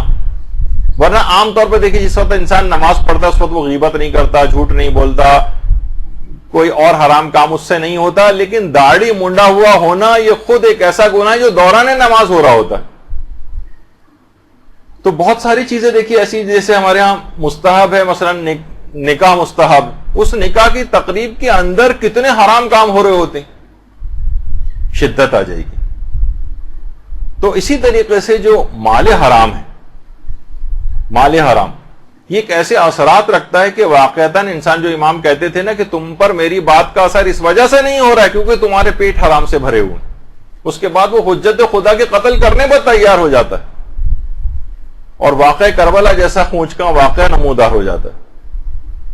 تو بہرحال اسی طریقے سے یہ جو تبرک ہے امام حسین کا، یہ ہر قسم کے مال حرام سے پاک ہونا چاہیے. کوئی چوری کا مال نہ ہو، کوئی فراڈ کا مال نہ ہو، کوئی حرام اسکیموں میں پیسہ لگایا ہوا اس کا پروفٹ آ رہا ہے وہ نہ ہو، کوئی سودی اسکیم کے پیسہ جو پروفٹ آ رہا ہے اس سے یہ والا تبرک نہ خریدا جائے. اسی طرح سے اگر کوئی خمس نہ نکلا ہوا مال ہے، اس مال کے اوپر خمس واجب الادا تھا اور اسی سے آپ نے مثلا تبرک خرید کے تقسیم ہو رہا ہے، یہ خود ایک حرام ہو جائے گا. یہ نہیں ہونا چاہیے. تو بہرحال آخری زمانے کی علامتوں میں سے یہی علامت بتائی گئی ہے روایت میں کہ اس زمانے میں آدمی اس بات کا خیال نہیں کرے گا کہ کہاں سے میرے پاس حلال سے آ رہا ہے یا حرام سے آ رہا ہے. یہ ایک بڑی ایک عالمیہ ہے کہ جس کی طرف اور ایک اور چیز بھی ہے جو آغا سیستانی سے بھی سوال کیا کہ یہ بھی حرام میں چلا جاتا ہے. بعض اوقات دیکھیے چندے جمع کر کر کے تبرک خریدا جاتا ہے، عام طور پر مساجد میں یا عام طور پر کچھ ایسے جو پروگرامز ہوتے ہیں. تو ضرورت سے زیادہ اگر جمع ہو جائے تو کیا کسی اور نیک کام پر خرچ کر سکتے ہیں اس چندے کو؟ عزاداری مثلا کھانا کھلانے کے لیے آپ نے تبرک کے پیسے چندے کے طور پر جمع کی، بچ گئے پیسے، تو فرمایا کہ نہیں، اسی چیز میں خرچ کرنا ضروری ہے. اسے امام حسین کی کسی اور مجلس میں استعمال کر لیا جائے لیکن کوئی اور نیک کام اس سے نہیں کیا جا سکتا. تو دیکھیے یہاں تک اس بات کی اہمیت ہے. تو چندے کے اندر بھی یہی سلسلہ ہے. اسی طرح سے مثلا تبرک کے لیے اگر کسی نے خالصتاً تبرک کے لیے جمع کیا ہے تو جو بچ جائیں اس میں سے پیسے وہ اگلی کسی مجلس کے تبرک ہی میں استعمال ہوں. مثلا وہ پیسے اگر آپ نے تبرک کا کہہ کے جمع کیے ہیں تو تبرک میں استعمال ہوں گے. اس سے مثلا یہ نہیں کر سکتے کہ امام بارگاہ مسجد کی بکنگ کرانے کے جو پیسے ہوتے ہیں اس میں دے دیں. جو نیت سے جمع کیے ہیں اسی نیت سے ہی اس میں خرچ ہونے چاہیے. اور یہی جو بھی آیت اللہ شیخ جواد تبریزی جو تھے ان سے یہ سوال پوچھا گیا تھا اگر کوئی چیز سید الشہداء کے لیے وقف کی جائے تو اس کا مصرف کیا ہے؟ تو انہوں نے یہ فرمایا کہ اگر واقف نے اس بات کا تعین نہیں کیا تھا تو اسے عزاداری مجالس یا اطعام عزادارانی کے اندر خرچ کی جائے یا فقیر زائرین کی مدد کی جائے جو بیچارے اتنا مال نہیں رکھتے اور زیارت وغیرہ پہ جا رہے ہوتے ہیں ان میں خرچ کیا جا سکتا ہے. لیکن اس کے علاوہ کسی اور مقصد کے لیے خرچ نہیں ہو سکتا. تو اچھا بعض سی جگہوں پہ سننے میں آیا کہ بعض اوقات جو اس طرح کے پروگرامز ہوتے ہیں اس میں جو رضاکار وغیرہ پیسے جمع کر لیتے ہیں تو اس کے بعد جب وہ پروگرام ہو جاتا ہے اور پیسے بچ جاتے ہیں تو کیا کرتی ہے انتظامیہ کے جو رضاکاروں میں وہ تقسیم کر دیتی ہے کہ بھائی یہ پیسے بچ گئے آپ لوگوں نے ماشاءاللہ سے بہت کام کیا یہ پیسے ہم آپ میں تقسیم کر رہے ہیں. یہ نہیں کر سکتے, حرام ہے, کیونکہ سب لوگوں نے جو چندہ دیا ہے اس کام کے لیے وہ انہوں نے دیا ہے اس مخصوص کام کے لیے, مثلا تبرک کے لیے یا مجلس اعضاء کے لیے, لوگوں میں تقسیم کرنے کے لیے نہیں دیا. تو جو لوگ اس طرح سے کرتے ہیں تو ان کے لیے پھر یہی ہے کہ اگر جب کسی سے چندہ مانگیں تو زیادہ بہتر یہی کہ پہلے سے ان سے اجازت لے لیں کہ بھائی جو پیسہ بچے گا ہم اس کو کسی بھی اچھے مصرف میں ہم پر آپ چھوڑ دیں, ہم کہاں خرچ کریں گے تو ہم وہاں پر اس کو خرچ کر دیں گے. دیکھیے یہ جب بھی کہا جاتا ہے کہ حلال اور پاکیزہ چیز وَكُلُوا مِمَّا رَزَقَكُمُ اللَّهُ حَلَالًا طَيِّبًا, جو سورہ مائدہ کی آیت ہے اس کے اندر یہی کہ آپ کو حلال اور طیب کے اندر سے کھانا ہے. تو اس طرح کی جو چیزیں ہیں کہ جس کے اندر حرام مکس ہو جاتا ہے تو دیکھیے حرام مال سے اگر کوئی تبرک ہوگا تو اس کی روحانیت اور معنویت بالکل ختم ہو جائے گی, بلکہ اس سے آثار وضع ہوں گے. یعنی بعض اوقات دیکھیے گناہ نہیں ملتا ہے لیکن آثار وضع ہو سکتے ہیں, یعنی اس کے جو اثرات ہوتے ہیں. جیسے اگر آپ کو پتہ نہ چلے کہ جناب اس کھانے کے اندر مثلا کوئی نجاست ہے یا زہر ملا ہوا ہے تو اگرچہ گناہگار نہیں ہوں گے کیونکہ ہمیں پتہ نہیں تھا, لیکن ممکن ہے کہ اس کے معنوی اثرات ہوں اس کے. اچھا بعض اوقات یہ ہوتا ہے دیکھیے اس میں گیوی فقہی مسئلہ بتا دیا جائے کہ مثلا ہم کسی کے گھر یا مجلس اعضاء کے اندر گئے اور ہمیں معلوم ہے کہ جو مجلس اعضاء برپا کر رہا ہے اس کی اکثر آمدنی جو ہے نا حرام پر مشتمل ہوتی, یہ مثلا رشوتیں لیتا ہے یا اس کا فلاں حرام چیز کا بزنس ہے. تو لوگ یہ کہتے ہیں پھر ہماری ذمہ داری کیا ہے جو تبرک تقسیم ہو رہا ہے کھانے کے اعتبار سے. تو دیکھیے اگر کوئی شخص حرام بھی کماتا ہے تو آپ کو یہ پتہ نہیں ہوتا کہ یہ والا جو اس نے تبرک کا اہتمام کیا ہے یہ کس مال سے کیا, ہمیں 100% یہ بات پتہ نہیں ہوتی. تو حالت شک میں ویسے بھی اس کو کھانے کی اجازت جب تک یقین نہ ہو. ہاں اگر بالکل یقین ہمیں پتہ ہے کہ یہ ابھی فراڈ کر کے وہی پیسہ لے کر آیا ہے یا اس نے رشوت کے طور پر مثلا یہ چاول کی بوری جو ہے لی ہے فلاں شخص سے اور اسی سے ہی تبرک تقسیم کروا رہا ہے تو ایک الگ مسئلہ ہو سکتا ہے. لیکن عام طور پر لوگوں کو اس بات کا پتہ نہیں ہوتا, معلوم ہے کہ یہ شخص حرام کماتا ہے, اب یہ پتہ نہیں کہ یہ والا تبرک اس نے کس پیسے سے لیا ہے, تو حالت شک میں اس تبرک کو کھا سکتے ہیں اور اس میں کوئی حرام نہیں. اچھا اب ایک اور بھی مسئلہ یہ ہے کہ اکثر افراد فقہی مسئلے میں یہ بھی آتا ہے ڈبل تبرک لیتے ہیں. ہاں اگر اس سے اجازت آپ لے لیں اور دوبارہ ریکویسٹ کر کے لے لیں اس میں تو کوئی حرج نہیں, ورنہ ڈبل تبرک لینا دوبارہ لائن میں آ کر لگ جانا, تو اگر بانی مجلس کی اجازت سے اگر آپ لے رہے ہیں ڈبل تبرک تو اس کے اندر تو یقیناً کوئی حرج نہیں ہے, لیکن اس کو بتائے بغیر عام طور پر لے رہے ہیں اور عام طور پر اس کو ایک ذرا جو بانی مجلس ہوتا ہے تھوڑا سا وہ پریشان بھی ہوتا ہے کہیں تبرک کم نہ پڑ جائے, اور اس کو عموماً یہ چیز پسند نہیں آتی کہ لوگ ڈبل آ کر تبرک لیں. تو اگر شک ہے آپ کو کہ پتہ نہیں وہ تیار ہے یا تیار نہیں ہے تو اس سلسلے میں دوسری دفعہ بھی آ کر تبرک لینا یہ جائز نہیں ہوگا. تو اچھا یہی والا مسئلہ تقریباً پیش آتا ہے مساجد کے اندر بھی, اگرچہ وہ میں ویسے ابھی ڈبل کی بات آ گئی تو لوگ ڈبل سجدگاہیں رکھ لیتے ہیں. مساجد میں اکثر جہاں رش زیادہ ہوتا ہے وہاں پر اکثر کم پڑ جاتی ہیں سجدگاہیں, تو لوگ کبھی پتے لے رہے ہوتے ہیں, کبھی کاغذ پہ سجدہ کر رہے ہوتے ہیں, کبھی لکڑی کے اوپر کر رہے ہوتے ہیں. تو مساجد میں اگر ڈبل سجدگاہ جو ہے کوئی شخص لے کے رکھے گا، ناک کے نیچے بھی اس نے سجدگاہ کہا کہ مستحب ہے تو میں دو رکھوں گا، ایک ناک کے نیچے ایک پیشانی کے نیچے، تو بعض اوقات یہ بھی حرام تک پہنچ سکتا ہے اور نماز میں بھی اشکال آ سکتا ہے. تو بہرحال اس بات کی ذرا اہتمام ہونا چاہیے کہ آپ تحقیق کر لیں اس سلسلے میں. اچھا، اسی طرح سے ایک سوال یہ ہوتا ہے کہ کیا غیر شیعہ افراد کو تبرک دیا جا سکتا ہے؟ غیر شیعہ افراد کو، تو اس کا جواب ہے کہ جی ہاں، غیر شیعہ افراد کو بھی تبرک دینے کی بالکل اجازت ہے. کہ دوسرا لوگ اکثر پوچھتے ہیں اور بیرون ممالک جو غیر مسلم ممالک ہیں کہ کیا کافروں کو بھی ہم تبرک دے سکتے ہیں؟ تو علماء فرماتے ہیں کہ جی ہاں، کافروں کو بھی تبرک دیا جا سکتا ہے، خاص طور پہ عاشورے وغیرہ کا جو کھانا ہے کافروں کو مثلا بھجوانا. فرماتے ہیں لیکن دو شرائط ہیں. ایک تو یہ کہ نجس نہیں ہونا چاہیے. مثلا آپ نے کہا کہ کیونکہ یہ تو کافر ہیں تو چلو ان کو تو کوئی ہم نجس چیز بھی جو ہے وہ دے سکتے ہیں، مثلا غیر شرعی طریقے کا جو ذبیحہ ہے اس کا پکوا کر ان کو دے دیا. نہیں، یہ نہیں کر سکتے. نجس نہیں ہونا چاہیے وہ. اور دوسرا ہے کہ مال حلال سے ہونا چاہیے، مال حلال سے. جیسے اکثر لوگ کرتے ہیں نا کہ جب وہ شکار وغیرہ پہ کہیں جاتے ہیں تو وہاں سے زندہ مچھلیاں بھی ہاتھ آتی ہیں، وہ اپنے لیے رکھ لیتے ہیں، اور مری ہوئی مچھلیاں جو ہیں وہ بھی ہاتھ آتی ہیں. تو بہت سے لوگ جو شہر سے باہر سے آ رہے تھے مری ہوئی مچھلیاں ساتھ لے لیتے ہیں کہ راستے میں جو پولیس والے وغیرہ ملیں گے اور وہ مانگیں گے کہ رشوت کے طور پر، تو ان کو مری ہوئی مچھلیاں پکڑا دیتے ہیں کہ مال حرام تو ویسے بھی کھانا ہے رشوت کے طور پہ، تو چلو مری ہوئی مچھلی کھلا دی جائے انہیں. تو اس طرح کی مختلف چیزیں ہوتی ہیں. تو نجس بھی نہیں ہونا چاہیے اور مال حلال سے بھی ہونا چاہیے. اچھا، ایک اور بھی ایک مسئلہ اس کے اندر یہ ہے کہ اگر کسی نے نظر کی ہے باقاعدہ کسی معین دن پر یا معین جگہ کی، تو پھر وہاں اس کے مطابق ہی عمل کرنا ضروری ہے. مثلا کوئی کہے کہ میں عاشور کے روز نظر کرتا ہوں، منت مانتا ہوں کہ عاشور کے روز مثلا میں کھانا کھلاؤں گا، تو پھر وہ جو کھانا کھلانے کا کسی اور دن نہیں چلے گا، اسے عاشور کے روز ہی کھلانا ہوگا کیونکہ معین دن کی نظر مانی ہے اس نے. یا اکثر لوگ جو زیارات پہ جاتے ہیں اور سید محمد کے جو روزے کے اوپر جاتے ہیں، تو اگر انہوں نے نظر کی کہ میں سید محمد کے روزے پر جب بکرا ذبح کرواؤں گا، تو اس نظر کو وہیں پورا کرنا ضروری ہوگا.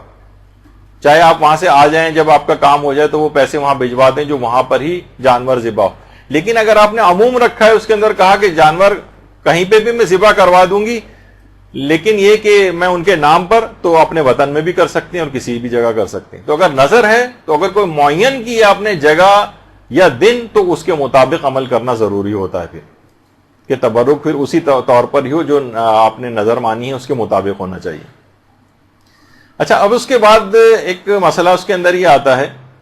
ہاں، ایک سوال یہ بہت آتا ہے، یہ بیچ میں ایسے ہی آ گیا، اگر ہمارے اس سے متعلق نہیں تھا. یہ اتنا زیادہ یہ سوال پوچھا گیا تھا کہ میں نے سوچا کہ اسی میں سوال بھی ڈال دیا. کیا قربانی کے گوشت پر نیاز دی جا سکتی ہے؟ تو جی ہاں، دی جا سکتی. اتنے ہزار لوگوں نے سوال پوچھا کہ جو ہے اس کو سوچا کہ اس کو الگ سے بھی بیان کر دیا جائے. قربانی کے گوشت پر بھی نیاز ہو سکتی ہے. اچھا، اب ایک مسئلہ بہت پیش آتا ہے جس پر بڑا اعتراض ہوتا ہے کہ تبرک کتنا پکوایا جائے یا کتنا بنوایا جائے. اچھا، بعض لوگ اعتراضات کرتے ہیں کہ جناب مجالس اعظم بہت اسراف ہونے لگا. تو کیا یہ جو زیادہ پکوانا ہے یہ اسراف میں شمار ہوتا ہے یا تبرک کا زیادہ اہتمام کرنا اسراف میں ہے؟ دیکھیے، پہلی بات تو یہ ہے کہ اسراف میں اور تبذیر میں ایک فرق ہے. ہمارے تو عام طور پہ لوگ ایک ہی لاٹھی سے ہانکتے ہیں چیزوں کو. اسراف الگ چیز ہوتا ہے اور تبذیر الگ چیز ہوتا ہے. اسراف کیا ہے؟ ضرورت کے موقع پر زیادہ خرچ کرنا. مثلا شادی ہے، اب تو شادی بھی ہمیں مثلا ایک بہت ہی متوسط طبقے میں اگر ہو رہی ہے، بلکہ اب تو میں کبھی بھی اس قسم کے الفاظ کرتا ہوں تو لوگ بعد میں ہنستے ہیں کہ بھئی آپ نے اتنے کم اخراجات بتائے. مثلا 5 لاکھ میں اگر شادی ہو رہی اور مثلا وہ 20 لاکھ اس کے اوپر خرچ کر رہا ہے، ضرورت کا موقع ہے لیکن اس نے ضرورت سے بہت زیادہ خرچ کر دیا، اپنی حیثیت سے بڑھ کر، یہ اسراف میں چلا جائے گا. اور بعض اوقات اس کا خمس بھی نکالنا پڑتا ہے اسراف میں جو پیسہ خرچ ہو جائے. اچھا، یہ تو ہے اسراف. اور تبذیر کس کو کہتے ہیں؟ تبذیر بلا ضرورت خرچ کرنا. وہ تو اسراف میں ضرورت تھی پھر زیادہ خرچ کیا تھا اپنی حیثیت سے بڑھ کر. تبذیر میں تو بلا ضرورت خرچ کرنا. مثلاً آپ 10 کا نوٹ ہے, آپ نے پھاڑ کے پھینک دیا, یہ تبذیر ہے. آپ نے مثلاً آگ لگا دی نوٹ کو, یہ تبذیر ہے. تو اسراف میں اس شخص کو دیکھا جاتا ہے کہ جو کہ اس کی حیثیت کیا ہے, اور تبذیر کے اندر حیثیت نہیں دیکھی جاتی. مثلاً کہا جاتا ہے کہ دیکھیے اگر ضرورت ہے نا تو آپ 1000 واٹ کا بھی بلب جلائیے. مثلاً اس وقت آپ اتنی بڑی تعداد میں خواتین یہاں بیٹھی ہوئی ہیں, کتنے اے سی چل رہے ہیں, پنکھے چل رہے ہیں, لائٹیں چل رہی ہیں, یہ ضرورت کا موقع ہے اس وقت. لیکن اگر کوئی بھی نہ ہو اور یہ سب لائٹیں, پنکھے اور اے سی چل رہے ہوں, یہ ناحق ہو جائے گا.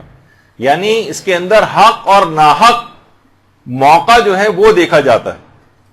یعنی جب واقعی ضرورت ہو تو 1000 واٹ کا بھی بلب جلائیے, اور ضرورت نہیں ہے, دن نکلا ہوا ہے تو 0 پاور کا بھی کیوں جلائیں, ناحق موقع ہے. تو اسی طریقے سے مثلا اگر کوئی شخص بہت زیادہ امیر بھی ہے, مثلا کوئی کروڑپتی, ارب پتی, اس کے لیے بھی 10 کا نوٹ پھاڑنا جائز نہیں. وہ کہے گا میں تو اتنا ارب پتی لی, کیا حیثیت ہے 10 کے نوٹ کی, میں پھاڑ رہا ہوں یا جلا رہا ہوں. نہیں, یہ تبذیر. تو ضرورت کے موقع پر اگر زیادہ خرچ کر دیا جائے, ضرورت کے موقع پر, مثلا علماء فرماتے ہیں کہ جیسے ایام عزائے تبرک اگر زیادہ بنوا لیا جائے اور خواہ اس میں بچ بھی جائے تو ظاہر ہے کہ پھینکنے کی تو اجازت نہیں ہے, لیکن ایسا اہتمام کیا جائے کہ غریبوں میں تقسیم کر دیا جائے, رشتہ داروں میں تقسیم کر دیا جائے, جو اس سے کہ عموماً ہمارے یہاں ہوتا بھی ہے, غربا میں تقسیم کر دیا جائے. پہلے سے ایسی جگہیں لوکیٹ کر کے رکھ لی جائیں کہ اگر تبرک بچ گیا, تھیلیوں کا انتظام یہ وہ, کہ ہم اس کو ضائع نہیں ہونے دیں گے اور لوگوں میں تقسیم کر دیں گے. اور عموماً ایسا ہوتا ہے, کیونکہ دیکھیے نیکی کے کام میں وہ جو ہے نا, روایات میں یہ بات آئی کہ لا خیر فی الاسراف ولا اسراف فی الخیر, خیر کے کاموں میں کوئی اسراف نہیں ہے اور اسراف کے کام میں کوئی خیر نہیں ہے. تو اس میں بھی یہی ہے. اور باقاعدہ جو ہمارے چھٹے امام جعفر صادق علیہ الصلوۃ والسلام,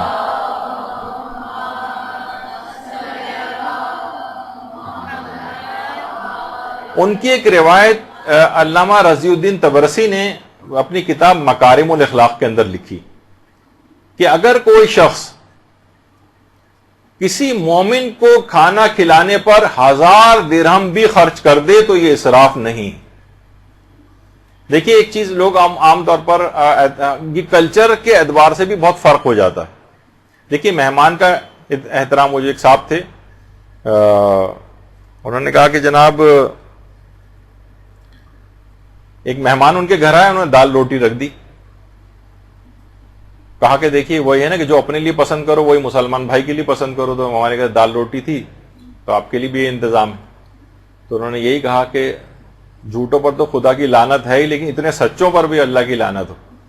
تو بہرحال یعنی مہمان کو جب آپ کبھی گھر پہ بلاتے ہیں تو اس کے لیے اہتمام کریں, چاہے اس کے بعد کھانا بچ جائے, ٹھیک ہے, اس کو ضائع کر کے پھینکے نہیں کوڑے میں, اس کا کوئی انتظام ہو, اپنے پاس فریز کر کے رکھ لیں, کسی ملازم کو دے دیں, کسی جگہ بھجوا دیں, کہیں تقسیم کروا دیں.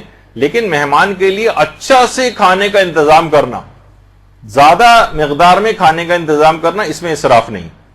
امام فرماتے ہیں کسی ایک مومن کو کھانا کھلانے میں بھی اگر 1000 درہم خرچ ہو جائیں, اس زمانے کے 1000 درہم, ابھی بھی 1000 درہم کے معنی ہیں کہ 1000 درہم جو ہیں وہ کتنی بڑی جو ہے وہ, اگر آپ موجودہ زمانے کے اعتبار سے دیکھیں تو اس کی مقدار ہو جاتی. تو بہرحال اس میں اسراف نہیں. اچھا بہت سے لوگ دیکھیں عرب جو معاشرے ہیں اس میں اکثر آپ دیکھتی ہیں کچھ تو واقعتاً اسراف وغیرہ بہت ہوتا ہے. یہ بھی اگر مثلا پھینکا نہ جائے اور غریبوں میں تقسیم کر دیا جائے دعوت کے بعد تو اسے بھی اسراف نہیں کہیں گے.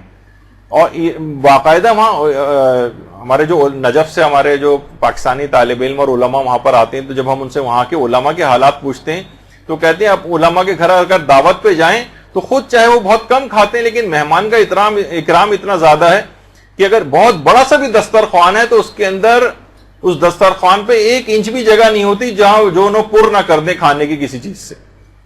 یعنی مہمان کا ایک اکرام ہے, ٹھیک ہے, ضائع نہیں کیا جائے, یہ تو بات بالکل برحق ہے, ضائع کرنا حرام ہے, وہ اس میں شمار ہو جائے گا, وہ تو تبذیر میں چلا جائے گا کہ آپ اس طرح سے کھانا پھینک کر ضائع کر رہے ہیں. لیکن اس کے اندر کوئی اسراف نہیں. حضرت ابراہیم کے متعلق یہ بات ملتی ہے کہ مہمان کے لیے کثیر مقدار میں کھانا پکواتے تھے, اور بچ جائے, اگر ہمارے ساتھ بھی ہے کہ اگر بچ جائے تو ان کی بھی سیرت یہ تھی کہ خود استعمال کرتے تھے یا دیگر افراد کو دے دیتے تھے. بہرحال اس کو پھینکنا کسی جگہ جائز نہیں. جب بھی جو قرآن کی آیت بھی ہے کہ کلو وشربو ولا تسرفو، کھاؤ پیو لیکن اسراف نہ کرو، یعنی پھینکو ایکو نہیں، ضائع نہیں کرو. اور بلکہ روایت میں آیات میں یہ بات بھی آئی ہے کہ نہ تو اتنا کم کرو کہ بالکل ہی اپنے ہاتھوں کو گردن سے باندھ لو، نہ اتنے زیادہ اس کو کر دو کہ بالکل یہ معاملہ آپ کے ہاتھ سے نکل جائے. اتنا زیادہ آپ نے اسراف کر دیا اور کہ اس کے اندر حرام وغیرہ تک بات پہنچ جاتی. تو اکثر ایسا بھی ہوتا ہے کہ دیکھیے فقہی مسائل کے اندر بھی آتا ہے کہ اکثر لوگ جو ہے مجالس مساجد کے اندر افطاریوں اور سحریوں کا انتظام کرتے ہیں اور اس میں سے بہت تعداد بچ جاتی ہے. تو مجالس اور امام بارگاہوں کے اندر جو اس طرح سے ہو جائے اور چیزیں بچ جائیں، دیکھیے تبرک اگر بچ جائے تو کیا کرنا چاہیے؟ تبرک اگر بچ جائے تو دیکھیے اگر وہ تبرک کسی کی شخصی ملکیت تھا تو جو صاحب غذا ہے اس سے آپ اجازت کے بغیر کسی کو نہ دیا جائے. مثلا کسی سے اگر آپ نے شخصی طور پر ڈونیشن لیا تھا اور وہ بچ گیا تبرک، تو آپ کو چاہیے کہ اس سے شخصی طور پر اجازت لیں، حتیٰ کہ آپ ادھر ادھر لوگوں میں تقسیم بھی اس کی اجازت کے بغیر نہیں کر سکتے. کیونکہ ممکن ہے کہ وہ چاہتا ہو کہ بھائی یہاں پر کھانا کھلا دیں، جو بچ جائے ٹھیک ہے میں گھر لے جاؤں گا، اپنے گھر والوں کو دوں گا، اپنے پڑوسیوں کو دے دوں گا، اپنے رشتہ داروں کو دے دوں گا، اور آپ کو اس کی نیت پتہ نہیں. تو یہ تبرک اس کی اجازت کے بغیر کسی اور کو نہیں دیا جا سکتا، جو غریبوں کو بھی نہیں دیا جا سکتا. ہاں اس کو اگر نیت کا پتہ چل جائے تو ایک الگ بات. اچھا دوسری اس کی اجازت ہو تو ایک الگ بات. دوسرا یہ کہ اگر تبرک کسی معین نظر شرعی کا ہے اور وہ بچ گیا، مثلا اس نے یہ کہا کہ جناب مجلس عزا ہی کے اندر اس کو تقسیم کیا جائے، تو اب کسی اور پروگرام کے اندر کوئی اور مسجد کا کوئی مجلس کا کوئی پروگرام ہو رہا، کوئی اور اس سے ہٹ کر کوئی پروگرام ہو رہا مجلس سے، تو اس میں تقسیم نہیں ہو سکتا کیونکہ معین نظر شرعی کا. اچھا کئی افراد کے چندہ دینے والے بہت سارے افراد ہیں تو سب کی اجازت ہونی چاہیے، یا تو ان کی اجازت سے کسی دوسری جگہ پر خرچ کریں. مثلا اگر ہم نے خود ہی چندہ دیا ہے اور تو ہم کہیں پہ بھی اس کو تقسیم کروا سکتے ہیں، اور جتنے لوگوں نے چندہ دیا ہے ان سب کی اجازت ہونی چاہیے. اچھا بعض اوقات یہ ہوتا ہے کہ چندہ دینے والے افراد معلوم نہیں ہوتے، بہت سے لوگوں سے چندہ لیا اور اس کے بعد ہمیں پتہ ہی نہیں، تو پھر اس مال کو یہ جو بچ گیا ہے اس وقت، تبرک کے پیسے بچ گئے یا تبرک بچ گیا، تو یہ مال مجہول المالک سمجھا جائے گا، اور حاکم شرع مجتہد کے وکیل سے اجازت لے کر پھر اس کو تقسیم کروا سکتے ہیں، اس کا جو بھی مصرف ہوگا. سب سے بہتر تو یہ کہ جس وقت بھی چندے وغیرہ کام، کیونکہ یہ بہت اس کے سوالات بھی آتے ہیں، ہم نے دیکھا ہے علماء سے بھی پوچھے جاتے ہیں، مدرسے کے بھی اس پہ سوالات بہت آتے ہیں کہ اس طرح سے جو پیسہ بچ جاتا ہے اسے کیا کیا جائے. تو چندہ دینے والے افراد اگر نامعلوم ہیں تو حاکم شرع سے رابطہ کر کے ان سے اس پیسے کا مصرف معلوم کر لیا جائے. اچھا اب بہتر تو یہی کہ جس وقت چندہ لے رہے ہیں ان سے اسی وقت اجازت لے لی جائے کہ بھئی آپ دے رہے ہیں، جو بچ جائے گا ہم فلاں فلاں چیز میں استعمال کر لیں گے، تو پھر کام ٹھیک ہو جائے گا. اچھا پھر ایک سوال، آیت اللہ شبیری زنجانی ہمارے جو ایک مرجع ہیں اس وقت ماشاءاللہ حیات ہیں، ان سے بھی یہ سوال پوچھا گیا کہ تبرک وغیرہ کے سلسلے میں جو پیسے ہیں بعض اوقات وہ بچ جاتے ہیں، تو کیا ہم یہ کر سکتے ہیں کہ مسجد یا امام بارگاہ کا مائک خرید لیں؟ اس سے مائک، وہ بھی تو ضرورت ہوتی ہے نا مجلس کے لیے، تو انہوں نے منع کر دیا نہیں، تبرک کے لیے اگر آپ نے لیا ہے تو اسی مصرف میں اس کو استعمال ہوگا، اس سے کسی اور مصرف میں اس کا استعمال نہیں ہو سکتا. پھر ایک سوال یہ ہوتا ہے کہ مساجد میں کیا کھانا کھلانا جائز ہے؟ مثلا بہت سے امام بارگاہیں چھوٹی ہیں، مسجد کے ہال بھی استعمال ہونے لگتے ہیں، اس کے بعد کھانا لگ رہا ہے، مسجد کے اندر بھی کھانا لگنا شروع ہو گیا اور دسترخوان بچھنے لگے. تو علماء فرماتے ہیں کہ 3 شرطیں پوری ہونی چاہیے. نمبر 1 تو یہ کہ متولی شرعی کی اجازت ہونی چاہیے، اس کی اجازت کے بغیر نہ کریں یہ کام. جو بھی متولی شرعی ہے مسجد کا، جس کے ہاتھ میں مسجد کا اختیار ہے مجتہد کی طرف سے. اور دوسرا یہ ہے کہ مسجد کو گندا اور خراب نہ کیا جائے. عام طور پہ ہم دیکھتے ہیں کہ مساجد کے اندر افطار وغیرہ کا انتظام ہوتا ہے، ہر قدم پہ ایک گٹھلی پاؤں کے اندر چپکی ہوئی ہوتی، یعنی کسی پلیٹ کے کارنر میں وہاں نہیں رکھتے بلکہ ایسی کھایا اور وہیں پہ پھینک دیا. مسجد کو اس طرح سے گندا کرنا یہ بھی جائز نہیں ہے. اور نمازیوں کے لیے کوئی مزاحمت ایجاد نہیں ہونی چاہیے. مثلا وہ بیچارہ نماز پڑھنے کے لیے آ رہا ہے, ہر طرف دسترخوان بچھے ہوئے, لوگ کھانا کھا رہے ہیں, نماز پڑھنے کی اسے کوئی جگہ نہیں مل رہی. ایسا نہیں ہو. ان کے لیے جو نماز پڑھنے والے ہیں ان کے لیے اتنی انف اسپیس ہونی چاہیے وہاں پر کہ وہ آرام سے نماز پڑھ سکیں. ان شرطوں کے ساتھ پھر اجازت مل جاتی ہے کہ مسجد کے اندر بھی کھانا کھلایا جا سکتا, یعنی یہ تبرک وغیرہ. اچھا, پھر یہ کہ اگر بالفرض زیادہ پکوا لیا جائے, ضرورت سے زیادہ اس کا اہتمام ہو جائے, تبرک کی جتنی ضرورت ہوتی ہے اس سے زیادہ, تو باقاعدہ علماء کی سیرت میں ملتا ہے کہ ایک مومن ہے صادق رفیعی, وہ سناتے ہیں کہ ایک دفعہ مسجد میں مائکرو فون لے کر کسی مولانا نے باقاعدہ اعلان کرنا شروع کر دیا تھا, اور کھانا جو پکوانے والے ہیں ان کی بڑی مذمت کی تھی کہ کھانا آپ لوگ بہت زیادہ پکوا لیتے ہیں, کم پکوایا کریں وغیرہ, اور لوگوں میں بانٹنا پڑ جاتا ہے, اور اتنا تقسیم کرنے کی کوئی ضرورت نہیں. کہہ رہے ہیں اسی رات کو ہمیں آیت اللہ شیخ جواد تبریزی کے پاس جانا ہوا. آیت اللہ شیخ جواد تبریزی کے سامنے یہ معاملہ رکھا کہ کیا کھانا میں کم پکوانا چاہیے, تو انہوں نے جواب میں یہ کہا کہ نہیں, کھانا مجلس عزا کے لیے کثیر مقدار میں پکوائیں, بچ جائے تو ٹھیک ہے گھر لے جائیں, لیکن کوئی کمی اس سلسلے میں نہیں ہونی چاہیے.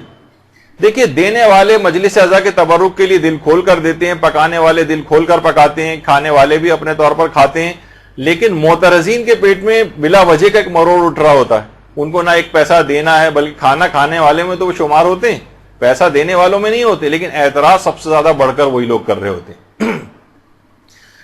خمس پر اعتراض سب سے زیادہ وہی لوگ کر رہے ہوتے ہیں جنہوں نے خود کبھی ایک پیسہ خمس نہیں نکالا ہوتا. تو دیکھیے, مجلس عزا کی جو شان و شوکت ہے اس کے اوپر اس کے اندر کوئی کمی نہیں ہونی چاہیے, اس پر ویسے ہی پیسہ خرچ ہونا چاہیے. اگر بچ جائے تبرک تو انتظامات ہوں, تھیلیاں ہوں, شاپنگ بیگس ہوں, بھجوانے کا انتظام موجود ہونا چاہیے. اور کتنے ہی ادارے ایسے ہیں, دیکھیے باقاعدہ آیت اللہ سیستانی کا بھی ان سے یہی کہا کہ پوچھا گیا کہ جناب اس طرح سے مجالس منعقد ہوتی ہیں, اور ایک وقت میں کئی مجالس عزا منعقد ہوتی ہیں, اور اکثر مجالس میں نیاز میں چاول وغیرہ تقسیم ہوتے ہیں, صبح تک یہ سلسلہ رہتا ہے. اس فراوانی میں کھانے کی بڑی مقدار کچرے کے ڈھیر میں پھینک دی جاتی ہے, اس بارے میں آپ کی کیا رائے؟ تو انہوں نے یہ فرمایا, دیکھیں تبذیر یعنی بلا ضرورت اس طرح سے خرچ کرنا یہ باعث غضب ہے, شرعاً حرام بھی ہے. ضروری ہے کہ ہر وہ اقدام کیا جائے جس کے ذریعے اس کو روکا جا سکے, اور یہ کام انتظامات کرنے والے اشخاص کے ساتھ صلاح و مشورے کے ذریعے ہو. یعنی جہاں پھینکنے والی بات آ جائے وہ تو کوئی بھی مجتہد برداشت نہیں کرے, وہ تو شیخ جواد تبریزی بھی منع کریں گے. وہ کہتے ہیں کہ نہیں, ہو جائے زیادہ پک جائے تو کھانا مومنین ساتھ باندھ کے لے جائیں یا غریبوں میں تقسیم ہو جائے, لیکن کمی نہیں کریں اس کے اندر کہ کچھ لوگ ایسے ہی واپس جا رہے ہیں, کھانا ختم ہو گیا گھر واپس جا رہے ہیں. نہیں, یہ اس کی شان و شوکت کے خلاف ہے. دیکھیے کتنے غریب ایسے افراد ہیں, وہ جو آپ کوڑے پر ویسے ہی جا کر پھینکیں گے, ان کو بہتر نہیں کہ عزت کے طور پر ان تک پہنچا کر ان غریبوں کو جو ہے والا کھانا جو دیا جائے. یہ کتنے, جب یہ شوکیسوں کے اندر جو لگی بازار کے کھانوں کے اندر, اکثر علماء نے کہا ہے کہ خاص طور پر دینی طالب علم بازاروں میں جو سجی ہوئی چیزیں ہوتی ہیں شوکیسوں میں, وہ خرید کے نہ کھائیں, ان میں ایک بے برکتی آ جاتی. غریب جو خرید نہیں سکتے ان کو حسرت بھری نگاہوں سے جب ان چیزوں کو دیکھتے ہیں, ان کھانوں پہ سے برکت اٹھ جاتی. تو بہرحال یہ کہ ان تک ویسے ہی چیز پہنچائی جائے. تو لیکن یہ کہ بارگاہ حسینی کے اندر تو دیکھیے سبھی فقیر ہیں, یا فقیر و غنی کا کوئی فرق نہیں. آیت اللہ محمد حسین غروی اصفہانی کمپانی آیت اللہ بہجت کے اساتذہ میں سے تھے, نجف میں ان کی عالمیت تھی. لوگ یہ دیکھتے تھے تبرک کی جو چائے ہے یہ خود نکال کر لوگوں کو دے رہے ہیں. مرج تقلید جیسے آیت اللہ سیستانی خود چائے اگر تقسیم کرتے آپ کو نظر آئیں تو کیسا لگے گا؟ یعنی لوگ بڑے حیران ہو جاتے تھے. اچھا, یہ خود کیا کرتے تھے؟ چائے تقسیم کرتے تھے خود, جبکہ مرجے تھے آیت اللہ کمپانی. ان کے متعلق علماء کہتے ہیں کمپانی اسی وجہ سے کہ ان کے والد کی کمپنیاں تھیں, بہت ہی امیر کبیر آدمی تھے. لیکن اس کے بعد یہ نہیں کہ زیادہ مال و دولت ہو جائے تو علم دین سے اتنی زیادہ انسان بے رغبت ہوتا چلا جاتا ہے, اس کی اولادوں میں بھی نہیں نظر آتا. یہ اتنا علم انہوں نے حاصل کیا, کتنے مالدار ترین باپ کے بیٹے ہونے کے باوجود کہ عالمیت کے اس پہ مرجع تقلید بنے. اور اس کا انکساری کا یہ عالم تھا کہ باقاعدہ لوگوں کو خود سے چائے نکال کر دیتے تھے, اور عزاداروں کے جوتے سیدھے کیا کرتے تھے.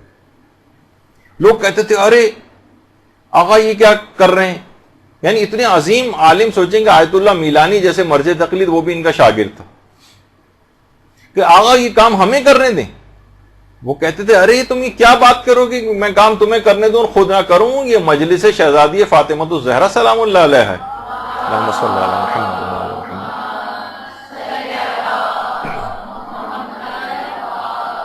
ارے یہ مجلس امام مظلوم علیہ الصلوۃ والسلام ہے، ممکن ہے کہ میری نماز شب قبول نہ ہو، ممکن ہے کہ میرے دیگر اعمال قبول نہ ہو، مگر یہ عمل تبرک کی تقسیم یہ اور مجلس اعضاء میں عزاداری کی خدمت یہ لازماً قبول ہوتی. میں اس کام کو کیسے چھوڑ دوں؟ میں اس کام کو ترک نہیں کر سکتا. اور اتنی یقین کیجئے برکتیں ہیں اس کام میں کہ واقعتاً لوگ کرنے والے جو اس میں ہیں خود آبزرو کرتے ہیں. ایک عالم دین نقل خود کرتے ہیں کہ ایک دکاندار سے ان کی بات چیت ہوئی تو اس دکاندار نے بتایا کہ 30-40 سال ہو گئے میں ایام عزا کا جو عشرہ اول ہوتا ہے اس میں شام ہی سے میں اپنی دکان بند کر دیتا ہوں، جبکہ پیک ٹائم ہوتا ہے اس وقت کاروبار کا. یعنی اس وقت دکاندار کے پاس گاہکوں کی ایک لائن ہوتی ہے، بمشکل میں جو ہے وہ بہرحال دکان بند کرتا ہوں اور اس کے بعد میں مجالس عزا کا تبرک جا کر تقسیم کرتا ہوں اور میں جو ہوں سبیلوں کا انتظام کرتا ہوں، خود جگہ کھڑے ہو کر وہاں پر لوگوں کو پانی اور شربت وغیرہ پلاتا ہوں. خدا جانتا ہے کہ میں ایک کام بغیر کسی لالچ کے فقط خوشنودی پروردگار کے لیے کرتا ہوں. اور اس نے خود بتایا ان عالم دین کو کہ اس کاروبار کی اس میرے اس عمل سے اگرچہ میں دکان بند کرتا ہوں، پیک آورز میں دکان بند کر کے جاتا ہوں، اس قدر برکت اللہ نے میرے کاروبار میں اس کے بعد سے دی کہ دکان ہر وقت میری گاہکوں سے بھری رہتی ہے، بمشکل گاہکوں کو دکان سے باہر نکال کے دکان بند کرنا پڑتی. اللہم صلی علی محمد وعلی محمد.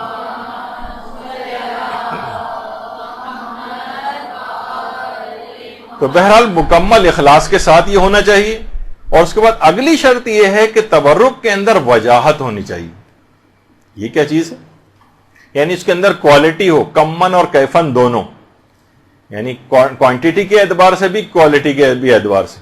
ایک تو کوانٹٹی کے بھی اعتبار سے ہے کوالٹی. جیسے میں نے ایک دفعہ سنایا تھا کبھی کسی کلاس میں واقعہ کہ انڈیا کے کسی علاقے کے اندر یعنی باقاعدہ اگر 15 منٹ کی مجلس ہے تو وہ نمک پارے کی ہوتی، اور اگر 25 منٹ کی ہے مثلا تو اس میں بند وغیرہ تقسیم ہوتے ہیں، اور اگر آدھے گھنٹے کی ہے تو اس کے اندر جو ہے باقر خوانی یا کوئی اور اس طرح کی چیز تقسیم ہوتی، اور اس کے بعد اگر 1 گھنٹے کی ہے، پونے گھنٹے کی ہے تو اس کے اندر بریانی تقسیم ہوتی. تو ایک دفعہ 15 منٹ کی مجلس تھی تو مولانا پڑھتے پڑھتے 15 منٹ سے 25 منٹ پہ نکل آئے تو حاضرین میں سے کسی نے کہا نمک پارے کی ہے مولانا صاحب.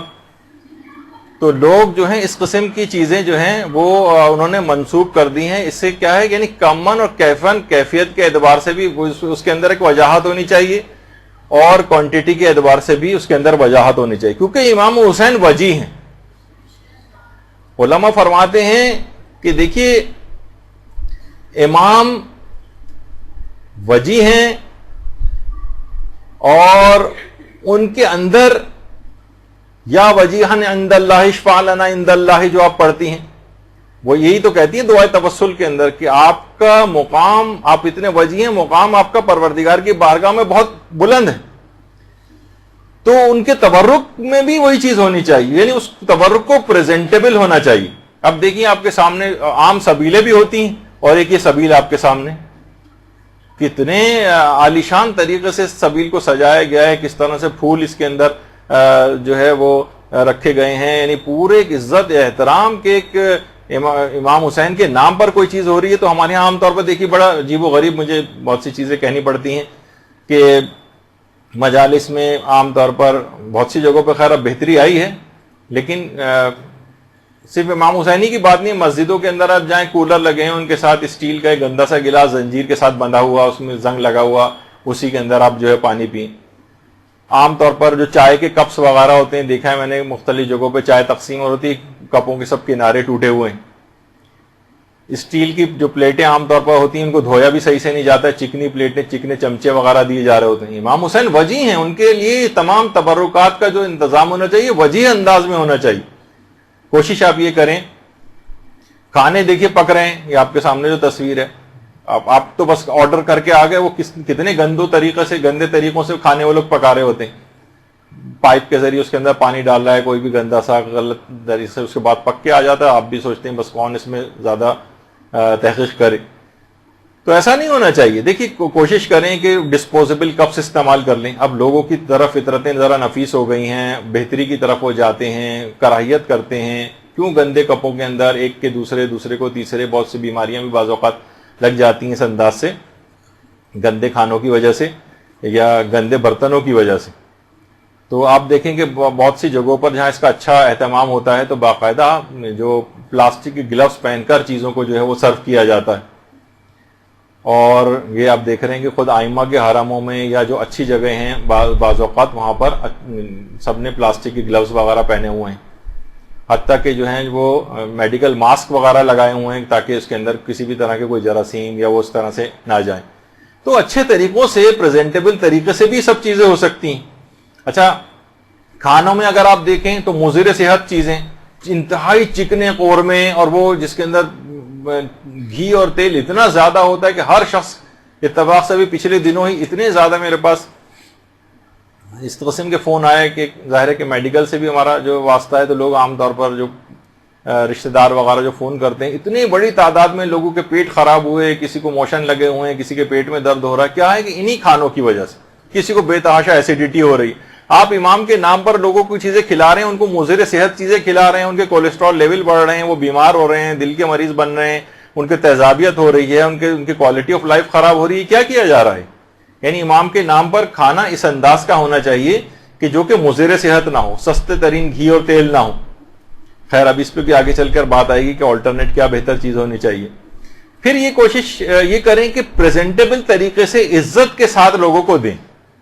تبرک بھی اگر آپ تقسیم کر رہے ہیں ایک عزت کے ساتھ، احترام کے ساتھ، جو دیکھیے کہ یہاں تک بھی یہ چیز ملتی ہے کہ لا تبطلوا صدقاتکم بالمن والاذى، اپنے صدقات کو باطل نہ کرو اے ایمان والو، منت رکھ کر اور اذیت دے کر. تو بعض اوقات یہ ہوتا ہے کہ انسان بڑا گھمنڈی ہو کر، اس میں بہت ساری چیزیں ہیں کہ منت رکھ کر اور اذیت دے کر باطل نہ کرو اپنے صدقات کو. اس کے کیا معنی ہے، اس کی تفصیل میں تو ابھی میں نہیں جا رہا. بہرحال اس کے اندر ایک یہ بھی ہے کہ اس پہ بڑا احسان رکھ رہے ہیں، بڑے گھمنڈی انداز میں دے رہے ہیں. ایک دفعہ خود ایک بڑی مجلس اعضاء میں خود شریک تھا، اور اس کے بعد وہاں تبرک تقسیم ہو رہا تھا، شیر مال وغیرہ تقسیم ہو رہے تھے، میں بھی لائن میں لگ گیا. تو یقین کیجئے کہ وہ جو افراد تبرک تقسیم کر رہے تھے، وہ جتنا رعونت کے ساتھ، گھمنڈ کے ساتھ، تکبر کے ساتھ لوگوں پہ چلا رہے ہیں، چیخ رہے ہیں، لائن میں لگو فلاں یہ وہ، یعنی توہین آمیز ایک طریقہ تھا ان کا. ایسا نہیں ہونا چاہیے. تو اور نہ ہی اس کے اندر کوئی تفاخر ہونا چاہیے. مثلا بعض اوقات ہوتا ہے کہ اکثر لوگ جب وہ مجلس قضا گھر میں ہوتی ہے تو کچھ غریب لوگ آنے لگتے ہیں مانگنے کے لیے، تو آپ کوئی بات نہیں، ان کو ڈانٹ کر نہ بھگائیں، کچھ زیادہ بنوا لیں، 40-50 تبرک زیادہ بنوا لیں، جو لوگ آئیں ان کو بھی دے دلا کے رخصت کر دیں. عام طور پہ دیکھا جاتا ہے کہ یہ آ جاتے ہیں، یہ پروفیشنل ہیں، یہ ہر گھر میں جا کے مانگنے والے ہیں، تو کوئی بات نہیں، آپ کے پاس بھی اگر آ گئے تو دے کے وہ کیا کرے گا، کھائے گا ہی تو نہ جا کر، اس کو پھینکے گا تو نہیں کسی جگہ جا کر، اپنے گھر والوں کے لیے زیادہ تر لے کر جائے گا. غریب لوگ بہرحال ہوتے ہیں، وہ زیادہ بنوا لیں، لیکن ان کو اس طرح سے ڈانٹ پٹکار کر بھگانا نہیں چاہیے. تو بہرحال تفاخر کوئی نہیں ہونا چاہیے، دھتکارنا نہیں چاہیے، اس بات کی کوئی تعریف کے خواہاں نہیں ہونا چاہیے آپ کو کہ وہاں لوگ تعریف کریں کتنا زبردست بنایا تھا تبرک. ہاں، اچھی کوالٹی کا رکھیں، لیکن لوگوں کی تعریف کے خواہاں نہ ہوں. اسی طریقے سے کوشش کریں کہ کچھ دیگر اقسام بھی مانوی تبرک کی بھی اگر ساتھ کر دیں. کھانے پینے کی تو چیزیں ہوتی ہی ہیں، مثلا کوئی کتاب ساتھ میں دے دی جائے. مثلا یہ اس کا بھی ٹرینڈ ایک زمانے میں ہوا تھا جو پھر دوبارہ ختم ہو گیا تقریباً. یا مثلا کوئی بھی کتابچہ پمفلٹ وغیرہ، یہ دیکھیں آپ کے سامنے مثلا عید غدیر کا کوئی پروگرام ہو رہا ہے، اس میں باقاعدہ ایک کتابچہ پورا غدیر سے متعلق تبرک کے ساتھ تقسیم ہو رہا ہے، ساتھ میں رکھ کے دیا جا رہا ہے. تو اس طرح کی کوئی بھی چیز، چاہے وہ کچھ خاص عملیات ہوں، لوگوں کی رزق بڑھانے کے طریقے، کچھ مسائل دینیاں، کچھ احادیث کے کوئی کتابچہ، کوئی پمفلٹ. بہت سی جگہوں پہ ایک زمانے میں جس کی تھوڑی حیثیت ہوتی ہے، کچھ خواتین کے لیے مقنے وغیرہ بھی تقسیم ہوتے ہیں، یا نماز کی چادر وغیرہ تقسیم ہونے لگتی ہے. تو تبرک کی کچھ اچھی اقسام جو اور کھانے سے ہٹ کر بھی، اس میں بھی دماغ میں رکھنا چاہیے کہ اس پر بھی پیسہ خرچ کیا جائے. یہی وجہ کہ دیکھیے باقاعدہ جو ملتا ہے واقعات میں بھی کہ مہدی بحرالعلوم کے ایک شاگرد تھے شیخ حسین تبریزی. انہوں نے وادی السلام جو نجف اشرف کا قبرستان ہے، باقاعدہ وہاں چشم برزخی سے دیکھا کہ وادی السلام میں مدفون مومنین اور ملائکہ ایک نیک مومن کی روح کے استقبال کی تیاریاں کر رہے ہیں، اور اس کے لیے انواع اقسام کے جنتی کھانوں کا بھی اہتمام کیا گیا ہے۔ روضۃ الشہداء کتاب کے اندر باقاعدہ یہ واقعہ ہے۔ شیخ حسین تبریزی فرماتے ہیں کہ پوچھنے پر یہ معلوم ہو کہ اس شخص کو یہ مقام 3 خصوصیات کی بنا پر حاصل ہوا۔ نمبر 1، وہ اہل بیت رسول سے بے پناہ محبت کرتا تھا۔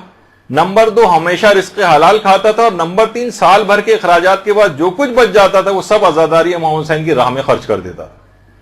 اللہم صلی علی محمد وعلی آل محمد۔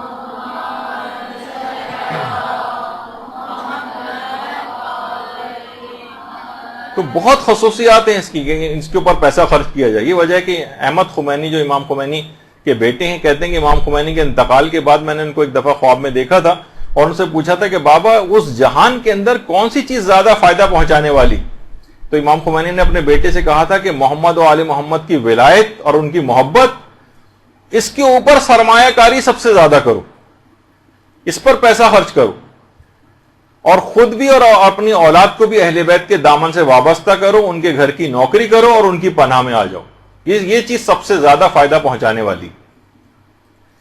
اور باقاعدہ دیکھیے یہاں تک ملتا ہے کہ عیسائیوں تک کے لیے وہ بھی ہے، اور ہندو وغیرہ بھی اس کے اندر پیسہ خرچ کرتے ہیں۔ انڈیا کے ہندوؤں کے متعلق بات ملتی ہے کہ وہ بھی تبرک وغیرہ کے اندر جو ہے وہ پیسہ خرچ کر رہے ہوتے ہیں، تو اور ان کو بھی اس سے فائدہ ہوتا ہے۔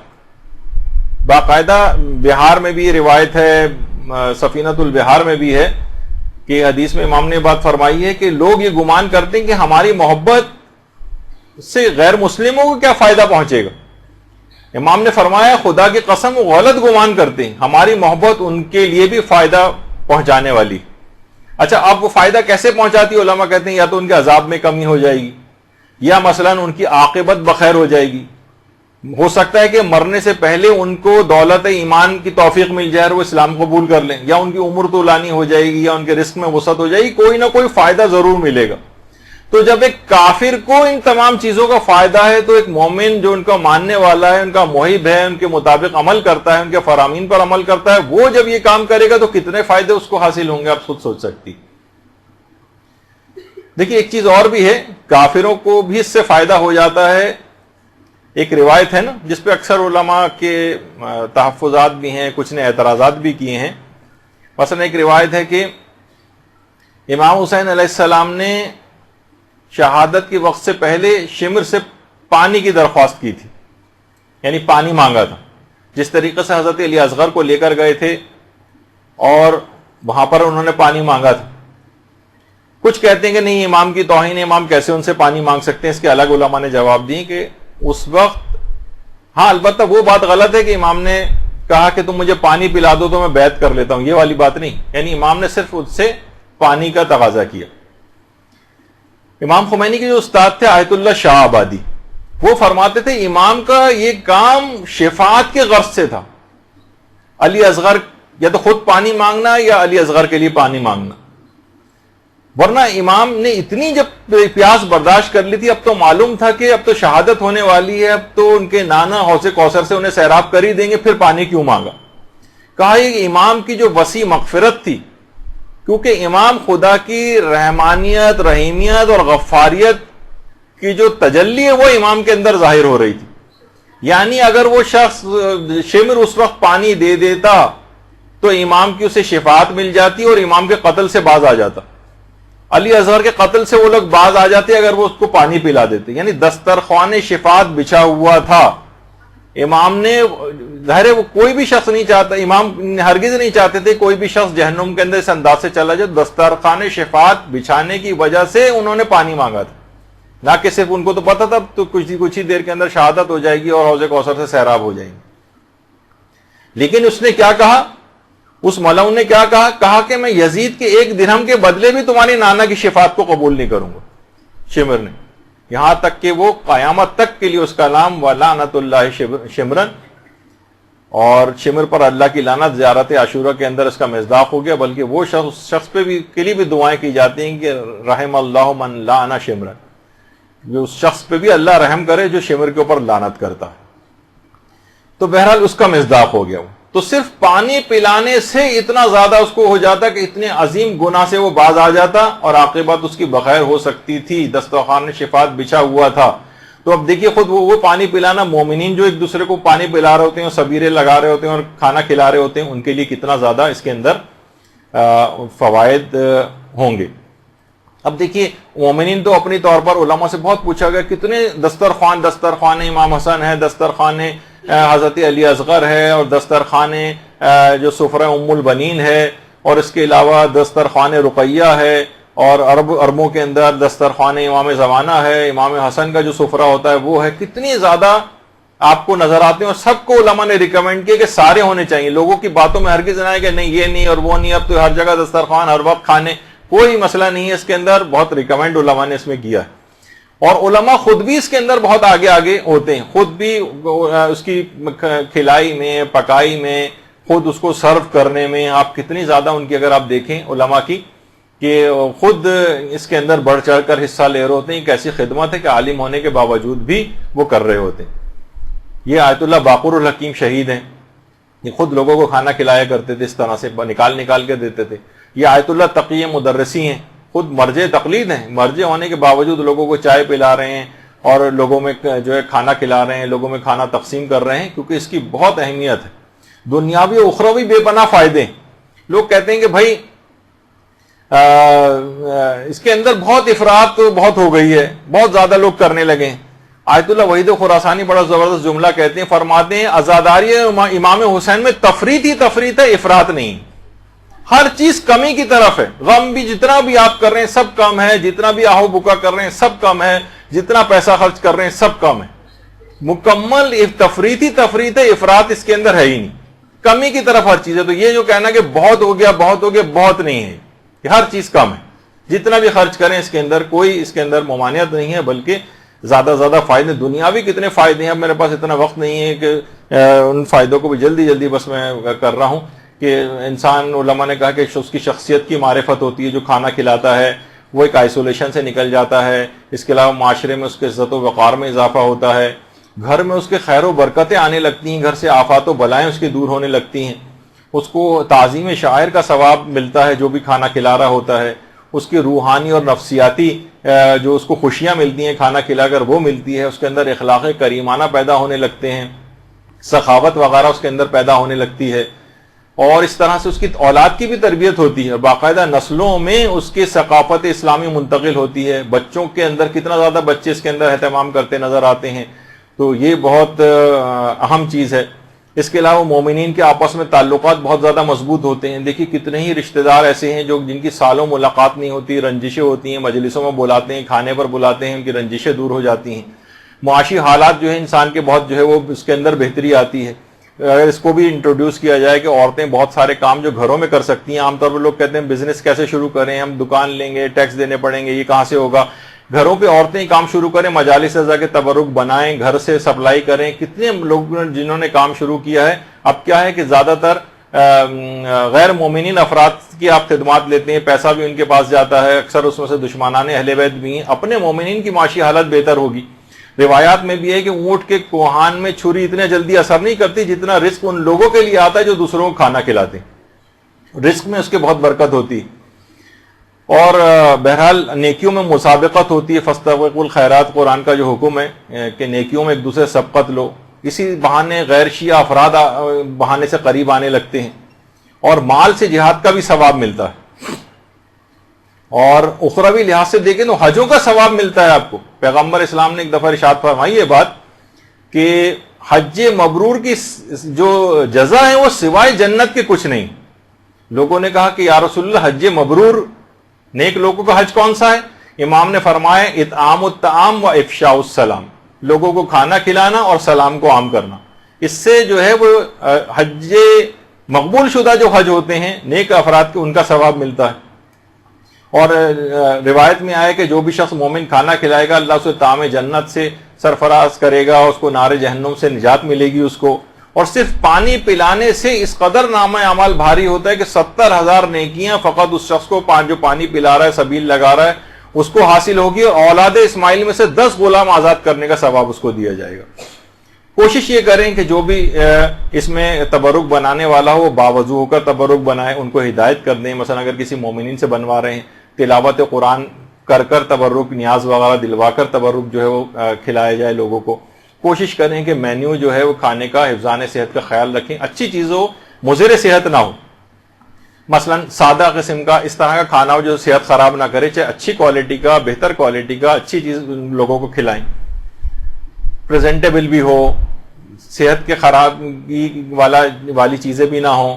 عام طور پر دال چاول اس طرح کی چیز کی جس میں نہ کوئی تیزابیت کسی کو ہوگی، اچھے طریقے سے وہ پیٹ بھر کے کھانا بھی کھا لے گا اور اس کو جتنا بھی اچھے سے اچھا کر سکیں کوالٹی کے اعتبار سے. اسی طریقے سے مثلا پھلوں کو بھی رائج کرنا چاہیے. پھل ہیں حفظان صحت کے اعتبار سے جو ہے وہ تقسیم کیے جاتے ہیں. تو آپ نے دیکھا کہ روایات کے اندر بھی یہ بات آئی ہے کہ پھلوں کے جناب لوگوں کو سیب کے فوائد پتہ ہوتے تو اس کے علاوہ کسی اور چیز کا علاج اپنے بیماروں کا اس کے علاوہ کسی چیز سے نہ کرتے. تو پھلوں کو رائج کرنا چاہیے. کوئی ایسا پیکٹ بنا لیں جس میں 2-3 اچھے پھل ہوں تو یہ اچھا تبرک شمار ہو جائے گا. اسی طریقے سے مثلا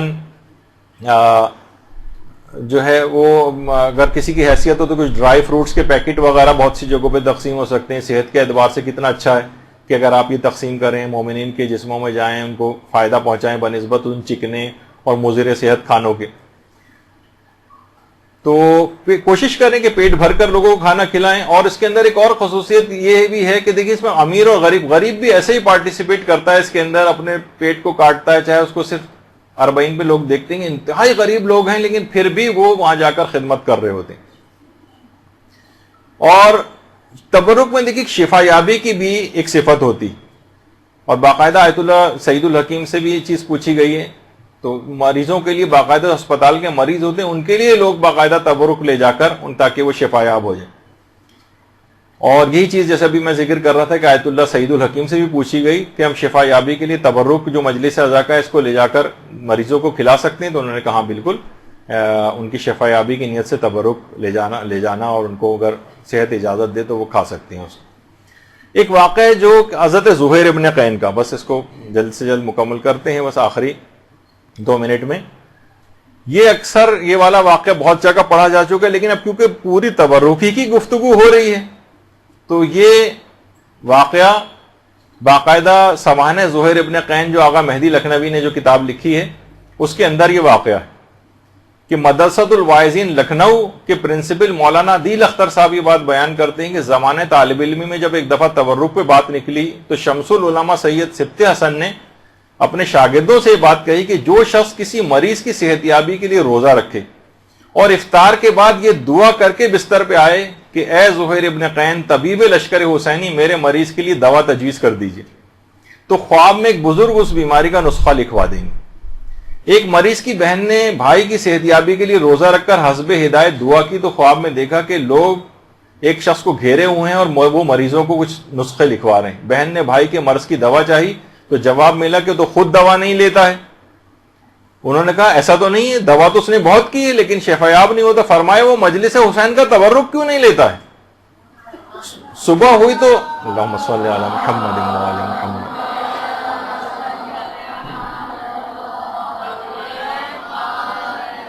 صبح ہوئی تو خاتون نے واقعہ بھائی کو بیان کیا. بھائی نے تسلیم کیا کہ بے شک بعض اوقات میں رش کی وجہ سے مجلس سے نکلتے وقت تبرک نہیں لیتا تھا مگر اب ایسا نہیں ہوگا. اس کے بعد جو بھی پہلی مجلس اس میں شریک ہو کر اسی مجمع سے زحمت اٹھا کر اسے تبرک حاصل کیا، اسے تناول کیا تو اس کا مرض بالکل جاتا رہا. اللہم صلی علی محمد.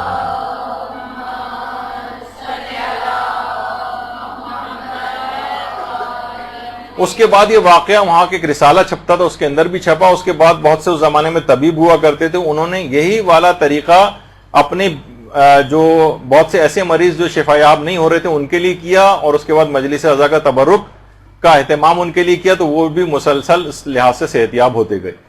تو بہت اس کے بعد یہ واقعہ جو ہے وہ مشہور بھی ہوا. تو بہرحال دیکھیے یہ ایسی چیزیں ہیں.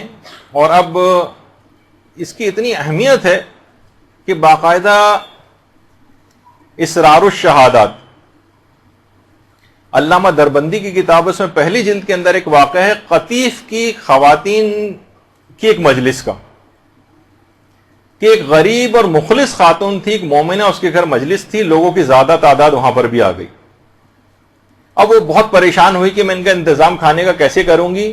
تو اس قطیف کی اس مجلس میں عورتوں نے باقاعدہ مشاہدہ کیا کہ اچانک سے کچھ نورانی اور ملکوتی خواتین اس محفل کے اندر آ گئیں.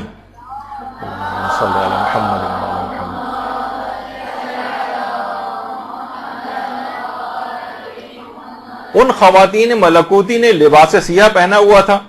بہت سی عورتیں مجلس عزا کے اندر جو شریک تھیں وہ ان کی نورانیت اور ملکوتیت کو برداشت نہیں کر سکیں اور غش کھا گئیں.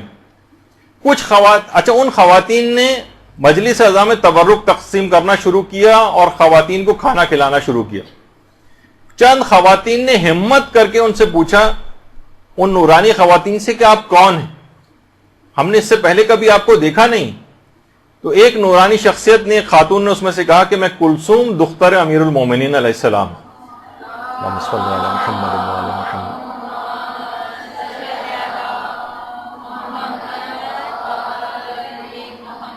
اور وہ جو تمہارے سامنے دوسری خاتون ہے وہ زینب بنت علی سلام اللہ علیہ ہیں. اور وہ جو تو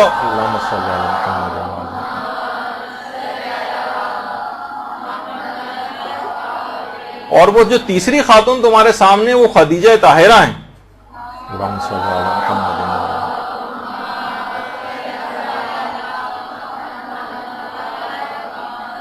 اور وہ چوتھی خاتون جن کا نور زمین و آسمان سے ساطع ہو رہا ہے، اور یہ وہی ہیں جن کے نور سے چاند اور سورج اور ستارے روشن ہوتے ہیں. یہ سید الشہداء کی مظلوم والدہ فاطمہ الزہرا سلام اللہ علیہ ہیں.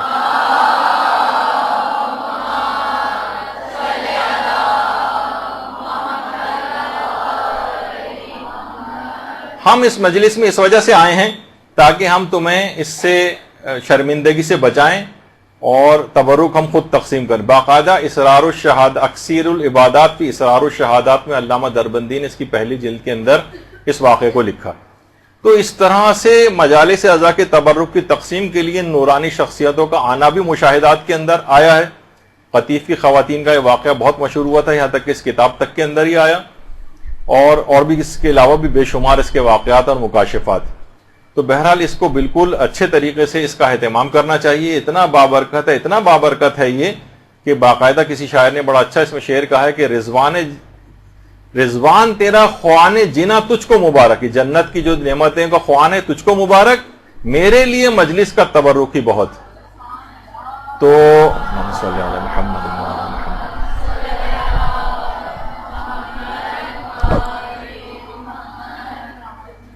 تو یہاں پر ہم اپنی گفتگو اختتام کرتے ہیں. اس میں جتنے بھی فقہی احکام تھے، جتنے اخلاقی باتیں تھیں، جتنی صحت کے اعتبار سے چیزیں تھیں، جتنے اعتراضات اس سلسلے میں تھے، آپ نے مشاہدہ کیے کہ تاکہ آپ کے سامنے سب دلائل آ جائیں. اور کبھی کوئی اس سلسلے میں کسی بھی قسم کی کمی کا کوئی نعرہ لگائے، اس کا کوئی متبادل آپ کے سامنے پیش کرے، تو آپ تمام دلائل کے ساتھ اس کو جواب دیں کہ علماء اور مراجع اور مجتہدین نے اسی کی تاکید کی ہے. اس میں جتنی زیادہ اس کے اندر کوششیں کی جائیں، کتنا زیادہ اس کا اہتمام کیا جائے، اس کے اندر کوئی اسراف نہیں ہے. اور اگر کچھ بچ جائے تو لوگوں کے اندر تقسیم کرنے کا اہتمام کرنا چاہیے. تو گفتگو یہاں پر اختتام پذیر ہوتی ہے. انشاءاللہ ایک کلاس مسائل عزاداری کے سلسلے میں فقہی مسائل کے حوالے سے ایک آگے اور بھی ہوگی اگلے ہفتے. اور انشاءاللہ مزید کچھ نئے جو احکام ہیں عزاداری کے، کچھ فقہی جو اس سے پہلے ہم نے بیان نہیں کی، وہ انشاءاللہ اس کے اندر بیان ہوں گے. وہ صلی اللہ علی محمد وآلہ الطیبین الطاہرین. برحمتك يا أرحم الراحمين وصلى الله على محمد وآله الطاهرين.